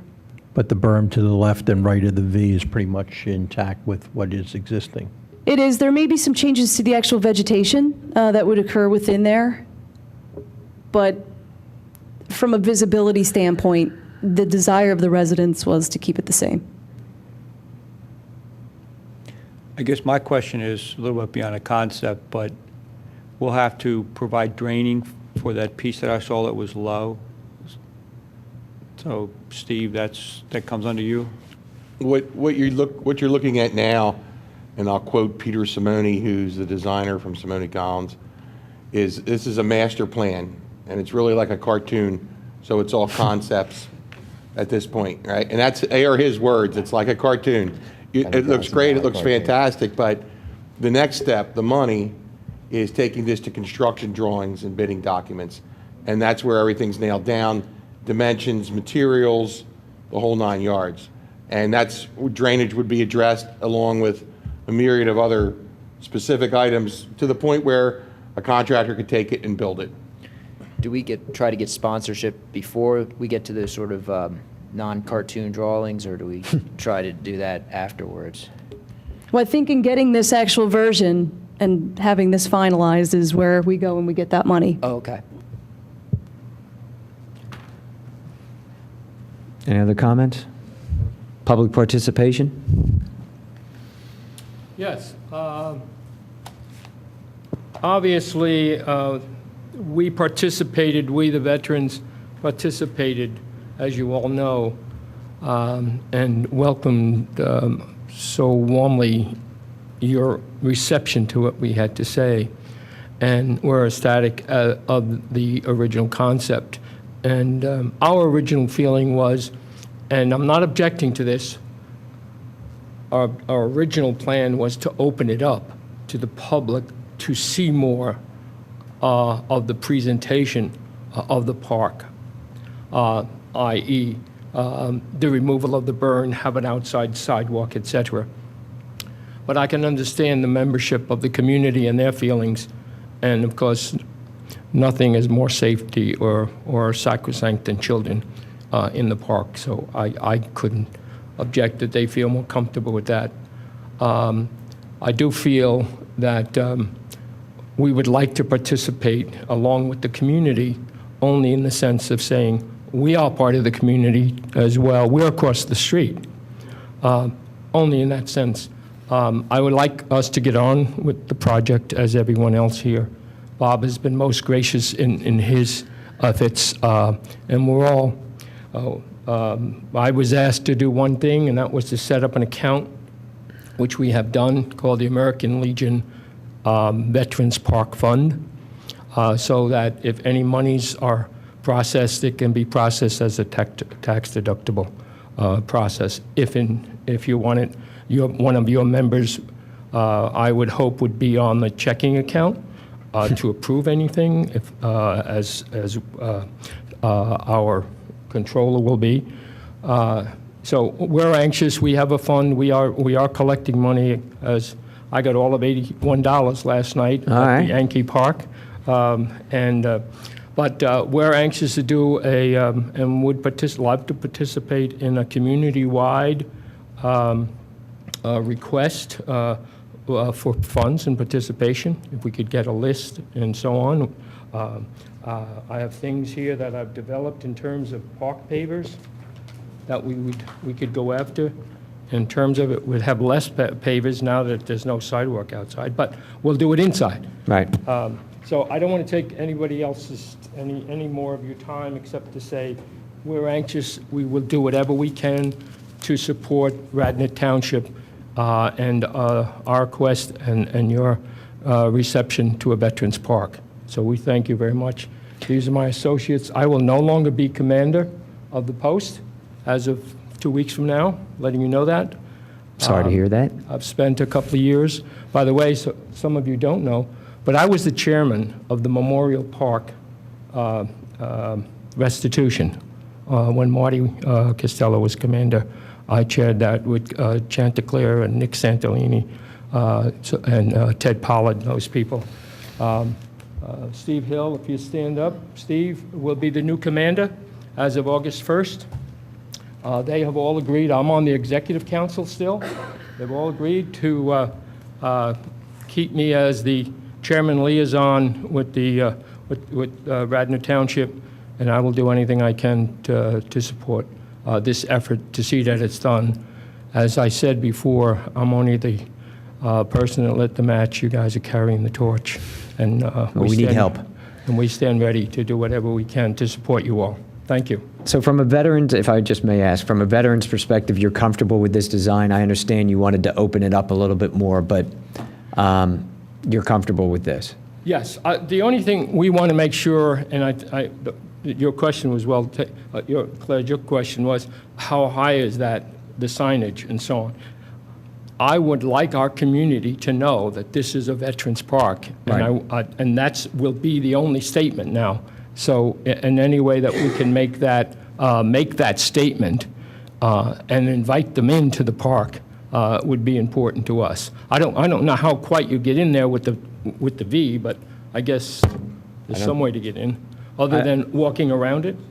Yeah, I think you come in from the sidewalk. The V just sticks out towards the road, so you would see that. So there's no entrance in the middle of the park. If I understand that correctly, right? There's no entrance in the middle of the park through Well, that again, V? this is, to Steve's point, this is just this is really preliminary design. I mean, But if we don't have a sidewalk out there, we're not going to have an entrance out there. You're not going to be able to enter there anyway because you're not going to have a sidewalk there. So there'd just be the sign, and you'd have to come in through the sides as the design. As I understand But with the signage, I'm looking just at the scale here. He's saying it's scale of 1 inch equals 20 feet. I would assume from the other picture or comic, you're talking about, as what Bob said, about a 3 to 4 foot wall. You can possibly illuminate that wall too to even get better recognition. I would hope so. That it would be there. I would hope so. Yeah. Question I have for Bob or Tammy, as part of the schematic design that Peter Simone's presenting to us, does that come with a real ballpark estimate of cost involved? And can we look at that coming down the road before we get into design development? Sure. I believe he came up with a cost anywhere between $750,000 and $1 million. And I believe the $1 million was, I think from my perspective, I'll be responsible for that, of looking at trying to mirror the Vietnam Veteran Memorial Wall, to to have that black granite. And I think, as Peter had talked about, if you go between different types of materials, the cost is going to escalate very quickly. And I think one of the other points they brought up is about the eternal flame that was in there. I think there were some concerns from this board of people igniting other things on fire if it was an actual flame. So there would be a cost of something that would appear like a flame. So again, depending on where those costs go, you can escalate that up. But I believe he felt very comfortable at a cost of about $750,000 to do this. But if we wanted to add black granite and other types of things, the cost would jump up. By the way, I wouldn't mind putting a cell tower in there if they would pay $250,000. There you go. There you go. Maybe they make an obelisk cell Right, tower. You're on the list behind Pat's That's a good backyard. idea. I like it. I like it. Any other comments? I just have one comment, and I think it's to do with the entrance. We're putting the signage in the front that's going to tell us what the park is, but that's actually not going to be the entrance. So although, since people do enter it from the sidewalk, we do have an opportunity to put some type of signage as you walk right into it on each side of the Right. park. So since you're our signage guy, There you go.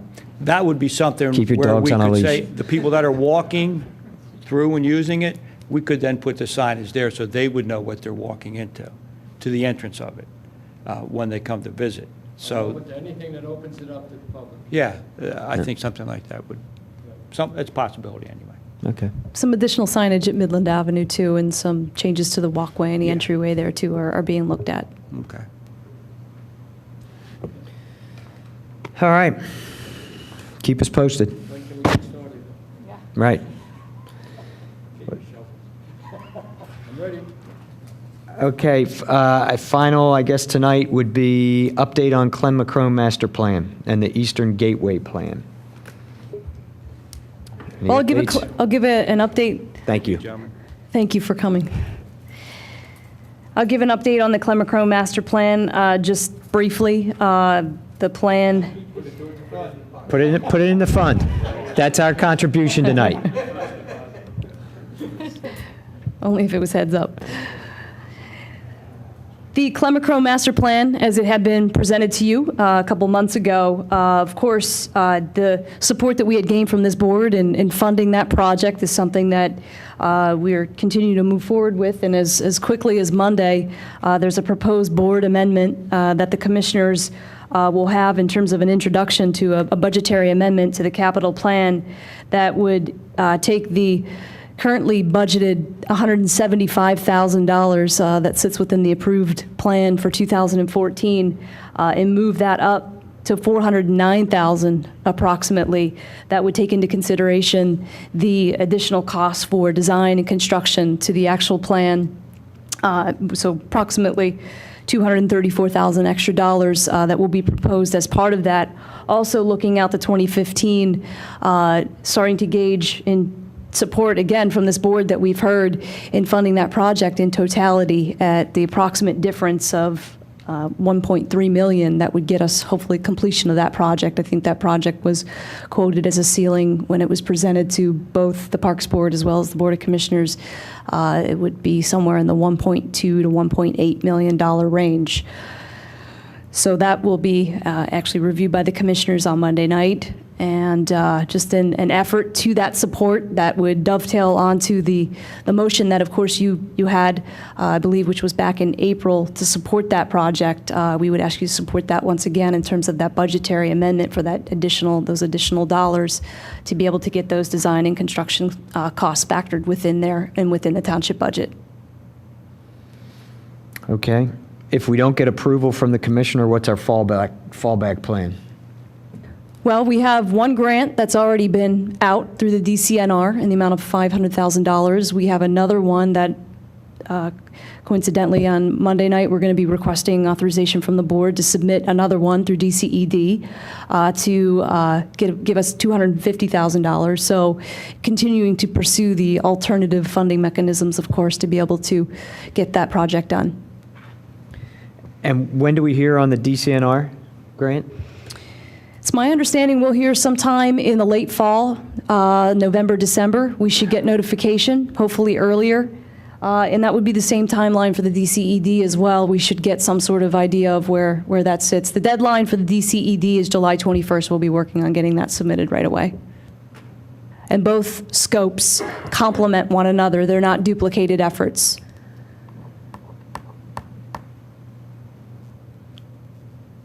I don't like talking numbers unless I have something in front of me. I hate to be a pain in the butt about this, but we're throwing numbers out here and you're talking about a lot of different things, and I'm having a hard time following it. So let me try and recap it, if I may. It's already been approved to spend $175,000 of township money for designing what's going on at Clem-McCrone. The $175,000 was approved for the construction of the comfort station within that park project. And that was how many years ago was that approved? Or that was for the 2014. So the $175,000 that sits within the capital plan as it is today is outlined as being a comfort station development. And how much money have we spent so far?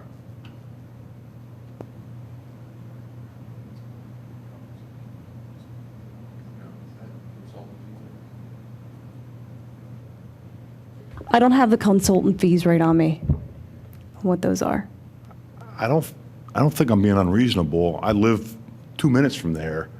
I like the idea, but you're asking us to make a recommendation to the board without something written in front of us about what's happened to date, what we'd like to change it to, and ultimately what it's going to cost and how we're going to pay for it. And I think I've talked about this a half dozen times in the last 6 months, and you guys continue to put stuff in front of us with no information. And if I'm wrong, please, I got thick skin, tell me. But I'm not comfortable with this at all. I believe, if I can, I believe Martin Kimmel presented this to the board. You knew what the numbers were, so this was presented to the board. It was also discussed as to the $175,000. A part of that was for the design, which was being done now by Kimmel, but also for about $100,000 towards the restroom building, which was the standard. So you had that number.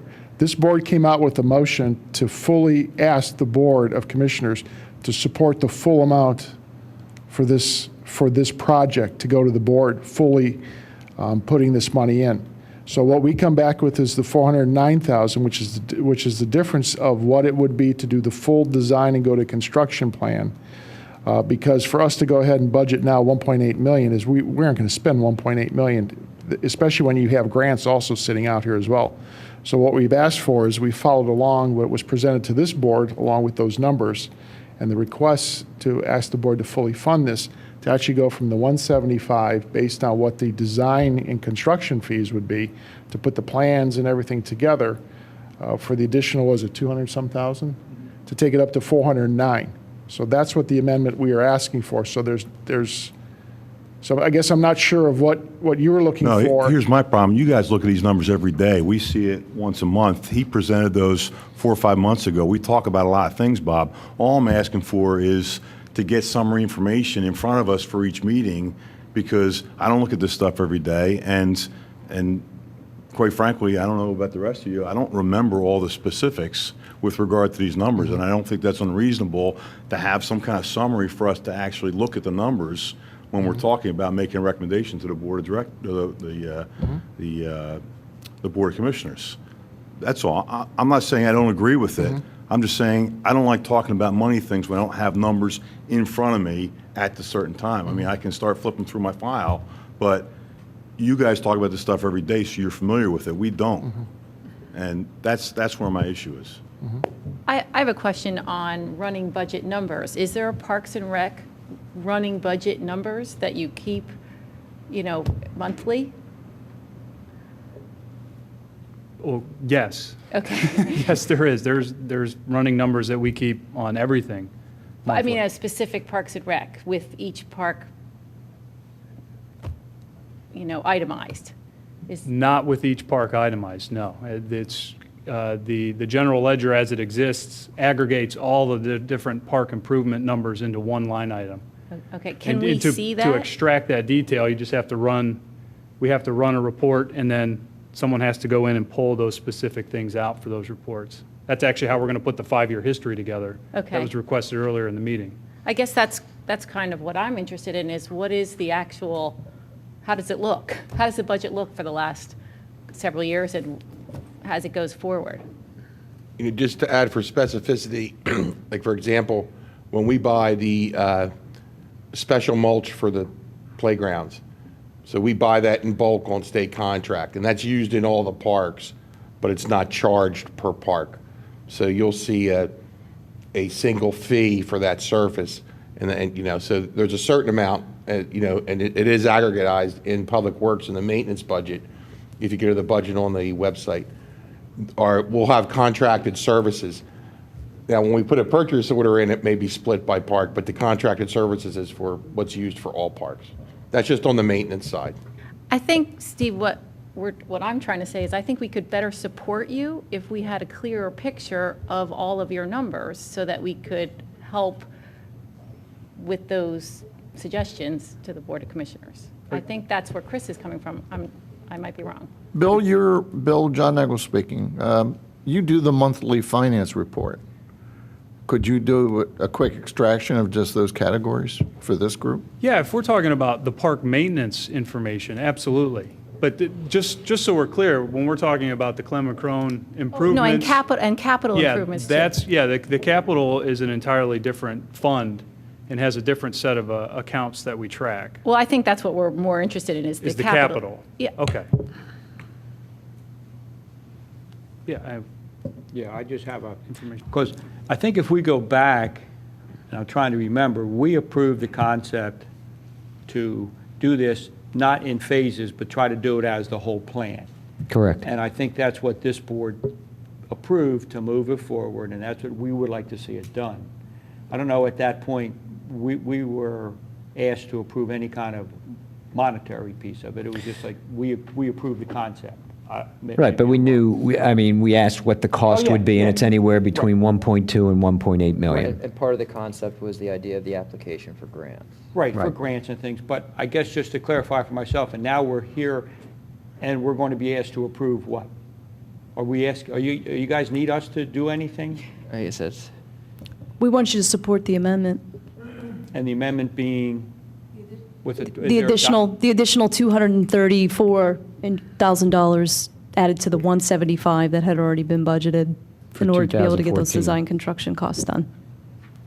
That would allow us to do this in. No, that's just for 2014. Then there's what's the addition for 2015? We had 375 in there already? 370 was in there already. 370. And we're asking for 1.3, so 1.3 minus 370, so another million. If the cost of the project is 1.8. If the Going cost with of the that high project is ceiling. 1.8, correct. Yeah. And we don't get any And we don't grants. get- So I guess all I'm asking is, what are you asking for us to do so that we would all know if it's $200 and some odd $1,000 and we know Mr. that and what it's Mr. for? Chairman, if I could, maybe just to simplify Clarify. the request is, I think we might be getting a little too technical about budgeting Right. and numbers in terms of what year they fall in. Basically, what we're looking to do is amend our capital plan to include this project at 1.8 million. The particulars are that on the near term, we need the appropriations to fund the design engineering, and then, and theoretically, that would occur this year. And then next year would include all of the construction. So the 1.8 is split up into 2 years. But basically, what we're asking for here, as this amendment goes in front of the board, is to include the project at 1.8 million to the Board of Commissioners. Over the 2 years.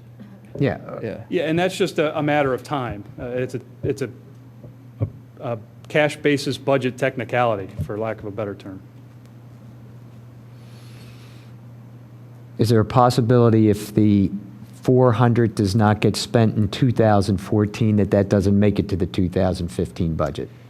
If approved this year and the project commences, no, those funds will stay with the project until that phase of the project is complete.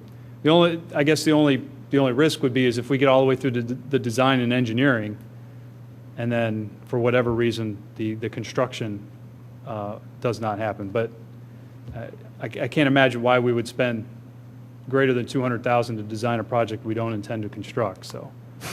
So yeah, the short answer is yes. Any appropriations that are made this year will stick with that project until that project is complete. The increase to the capital budget for this year you're requesting, is that a net increase, or is that pulling funds from something else into this? Sorry, ask again? Where are Is the the funds coming increase you're from? asking for, are those funds new increased funds, or are they coming, they're being pulled from somewhere else and put into this? Well, they will be new funds coming out of the capital fund. The whole capital fund is being increased Yes, for the year Yes. that we're in? yes. And is this just the park, the 1.8, is that the park, or does that include the gateway as well? Does not include the gateway. That's just the park.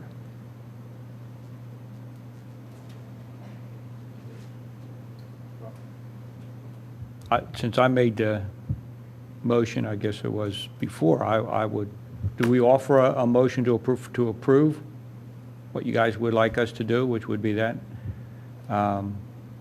Right, so the point is, we approved the park, we approved the design, now we're saying, please approve the funds for it. Right.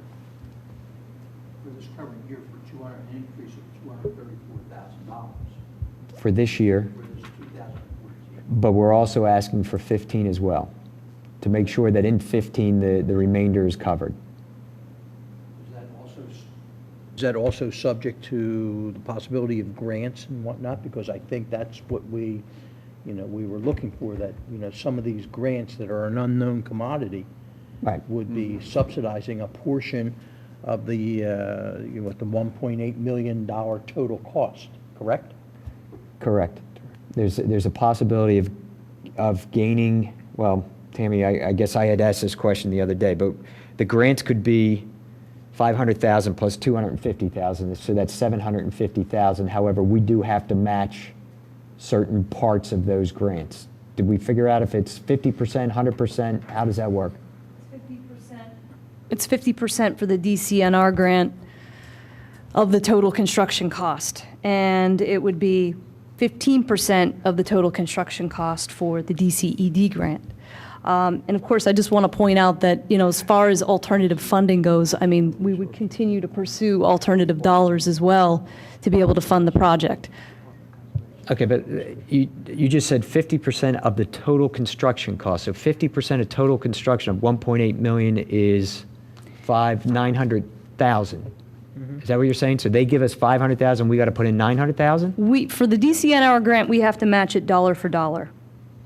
So they give us 500,000 and We match 500,000. Okay. I guess an answer, one question. So the project scope of that grant is $1 million, is based on $1 million. I guess I would like to say, what is the worst-case scenario, okay, with no grants coming in? What would it affect our capital program? And then, I guess, a best-case scenario, that what we would hope to. It's always best to look at the worst-case scenario. Right, the worst And if case these is- other things come through. The worst case is we have to pay anywhere from 1.2 to 1.8 million, depending on the materials that we choose and how we want to design it, or, if we go with their design. That has to come out of the capital budget. Best case scenario is we get 500,000 and 250,000 from the two grants, that's 750,000. We're still over $1 million. Unless we go with the 1.2 million option. I mean, it could be anywhere between there. These prices, though, also are non-negotiated, correct? I mean, these are list prices, the 1.2. Can we say, all right, we want the 1.2 version, but we want it for $1 million? No, they're not. What the way Schematic doesn't- Peter Kimmel, or Peter Smith, Martin Kimmel, so he comes up with these estimates for this board for everybody to look at, and they are just that, estimates. Yeah. So the real number will be when it goes out to bid. Right. And it comes back. Per se, we don't have we are unable to negotiate. We take the lowest qualified sealed bidder as standard, but you design to a certain price. So Right. if the filet mignon is here and the chuck roast is here, you might go for the chuck roast or the filet. And again, the second level plans still have to be done on this, right? Like the plans that are in front of. Correct. That's a master plan, and if you remember, they showed gateway. Yeah. And there was really no specifics to the gateway. Yeah. So all that the type of pavilion that's put up. Is it a kit? Is it custom built? How big is it? What material is it? The whole 9 yards really affects all those prices. Right. No, I'm sorry, I didn't mean negotiation, I meant bid. Yeah. So Chuck, do you want to make a motion that we, go ahead, you make the motion? Yeah, I'd like to make a motion that we approve is it what exactly do you need from us? Is it 1.8 million? We support asking the board. We support asking the board to fully fund this.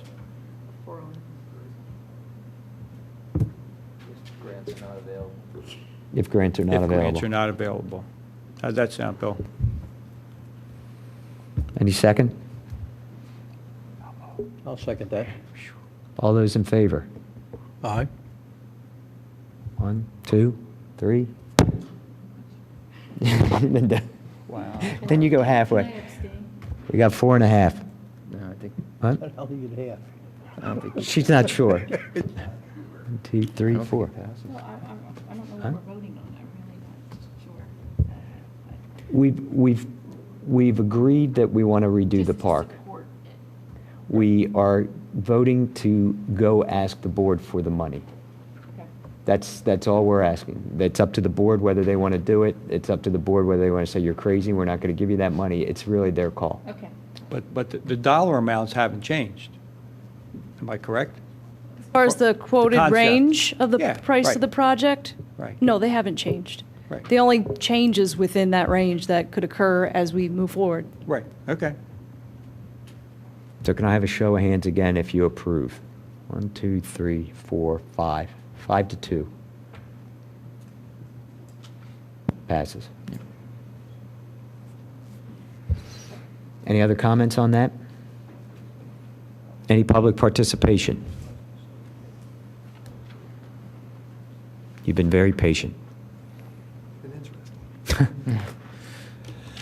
Thanks. I'm Roy Perry, here to talk about the cell tower item on the agenda.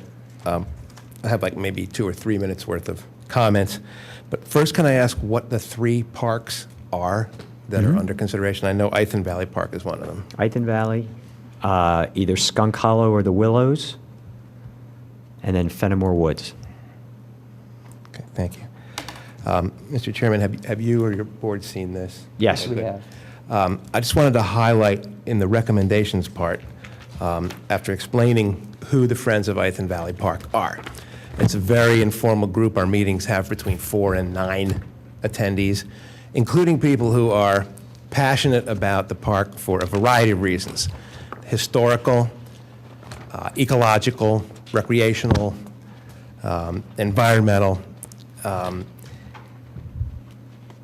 The document was written by all of us from our individual specialty perspectives. And because of the knowledge that accumulated about this unusual park, I do want to put on the record of this meeting some of the recommendations before you distribute to the bidders the review of the statement of considerations. We have people who have documented 40 or 50 extremely rare trees in the park and are in the process of tagging them all and looking into GPS location of all of them. We have people who have documented the existence of homes and a mill, and everyone knows about the dam and possibly the final resting place of the gentleman who lived there, John Evans. We have people who have studied extensively the estate era of Radnor Township when the Ithan Valley Park was part of the Smith estate, and the gardens were just as elaborate as anything in France or England that got plowed up by the Blue Route. And with all of these specialty fondnesses for the park, and with the knowledge of the tremendous destruction that a cell tower brings, with the bulldozers and a cement pad being laid, all these people still eagerly support the idea of putting a cell tower in there to generate a stream of funding for future projects, including historical, botanical, all the various specialties. We are especially interested in having the location of the cell tower be specified in advance because of the treasures that are in the park that very few people know about right now. It looks just like a kind of a scrap of woods, but I've learned a lot hanging out with these people, and our recommendation is number one on the list, that it should be built in the parking lot, which is already clear, already flat, and not in view of any homes, especially in the summer. So that's number one. Given the expertise that went into it, I hope you will maybe alter the document that goes out to the bidders rather than let them choose a location and then introduce this information about the park. We've looked high and low for other locations, and there's an almost intolerable loss associated with each of them, whether it's historical or botanical or recreational. There is a very small road in it, not big enough for any trucks or equipment. They would be building a new road to whatever location they built, and then they would need to come back and maintain along the road. And it's, as you know, it's only about 50 yards wide and a mile long, so it's hard to carve a new piece out of it. I think really that's my number one and maybe my only request tonight, that before the statement goes out to these bidders, that for Ithan Valley Park at least, the location be pre-specified. And we'll be happy to be part of any further discussions of it as it goes along. Thank you very much. That is one of our concerns for all the parks, where they're going to be located, and although they may say they want to put it one place, we want to know what the other options are as well, because where they want to put it may be what's best for them, but may not be best for the park. So we're in agreement with you. We want to make sure that we're not tearing apart the parks just to put a tower in there. One of our members is a retired worker in that industry, and it's brought us a lot of knowledge. He said it makes a mess, and they're mainly interested in building the shortest possible tower, which means putting it on the highest possible land. Right. But, it costs them money to build a road to the highest land, so maybe they would compromise. Right. I would encourage you to have as many members of your group come out to the September 18th meeting as possible. I absolutely will. Yeah. Thank you. Great. And that would be the presentation meeting? Be when the presentations are scheduled to happen, and also any public participation based on those presentations. So. Do you have any idea how many companies are approaching you on that occasion? We've got three.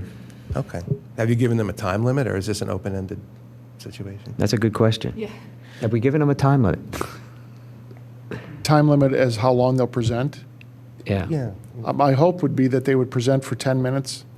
Give a window of 10 minutes and then questions, because I'm sure they could all stand up here for 3 hours. Right. But I think 10 minutes. And we don't want to would be here all night either. And then allow the questions to come in. I think as part of this, and I know some of the members had asked previously, is that we'll try to get their proposals by the end of August. So you'll have plenty of time before your meeting to review and even formulate questions. I'm sure they won't bring their presentation, give you their presentation in advance. I think try to get those as soon as possible for everybody to review. And one thing we've asked is for that sort of pictures be provided, so we have an idea of, like, okay, this is what the structure would look like in this particular park, so it gives some kind of a visual forecast of what we have ahead of us. So. Yeah. Well, one of the discussions that we had recently is that the current group, I've told them there is a cost. We would love to have the township open this new source of funding, some of which may be used to fund improvements that we envision. There will be a cost, but the next generation will just say, well, that was always there. Right. That's the park with the tower in it, as opposed to how it offends our eyes at first till we get used to it, but the next generation will it's always been there. Right. The damage reduces. I appreciate you coming forward and presenting that position from the group. Thank you very much. Thank you. Thanks. Roy, a question for you. You said there's a guy in your group who's got some technical background in that area. Was there any conversation with him about the ability to build or construct a cell tower somehow in conjunction with the sound walls that are on the edge of the Blue Route? Meaning up close to them? Or on top of them? Or on top of them. I'm really quoting a conversation that was some time ago. His impression is that it is, in large measure, to serve the Blue Route that these companies are looking for this location, that there's a dead spot that they all confront, and whoever owns the tower would co-locate, a word that I've learned, with other companies, so it would increase the revenue to the township. I don't know, the tower would probably, he speculated, want to be at the highest point, which is one of the most sensitive, ecologically speaking, parts of the park. I will, if you'd like, I can forward his contact information. I'm really far from an expert. Like, all I remember is they want to build short because it takes less time and costs less money. Right. Which means starting up high. Okay, yeah, I'll follow up. Tammy, do you have Roy's contact information? I do. I can get that from you tomorrow? Thanks. Anything else? All right, this concludes our meeting. Thank you, everyone.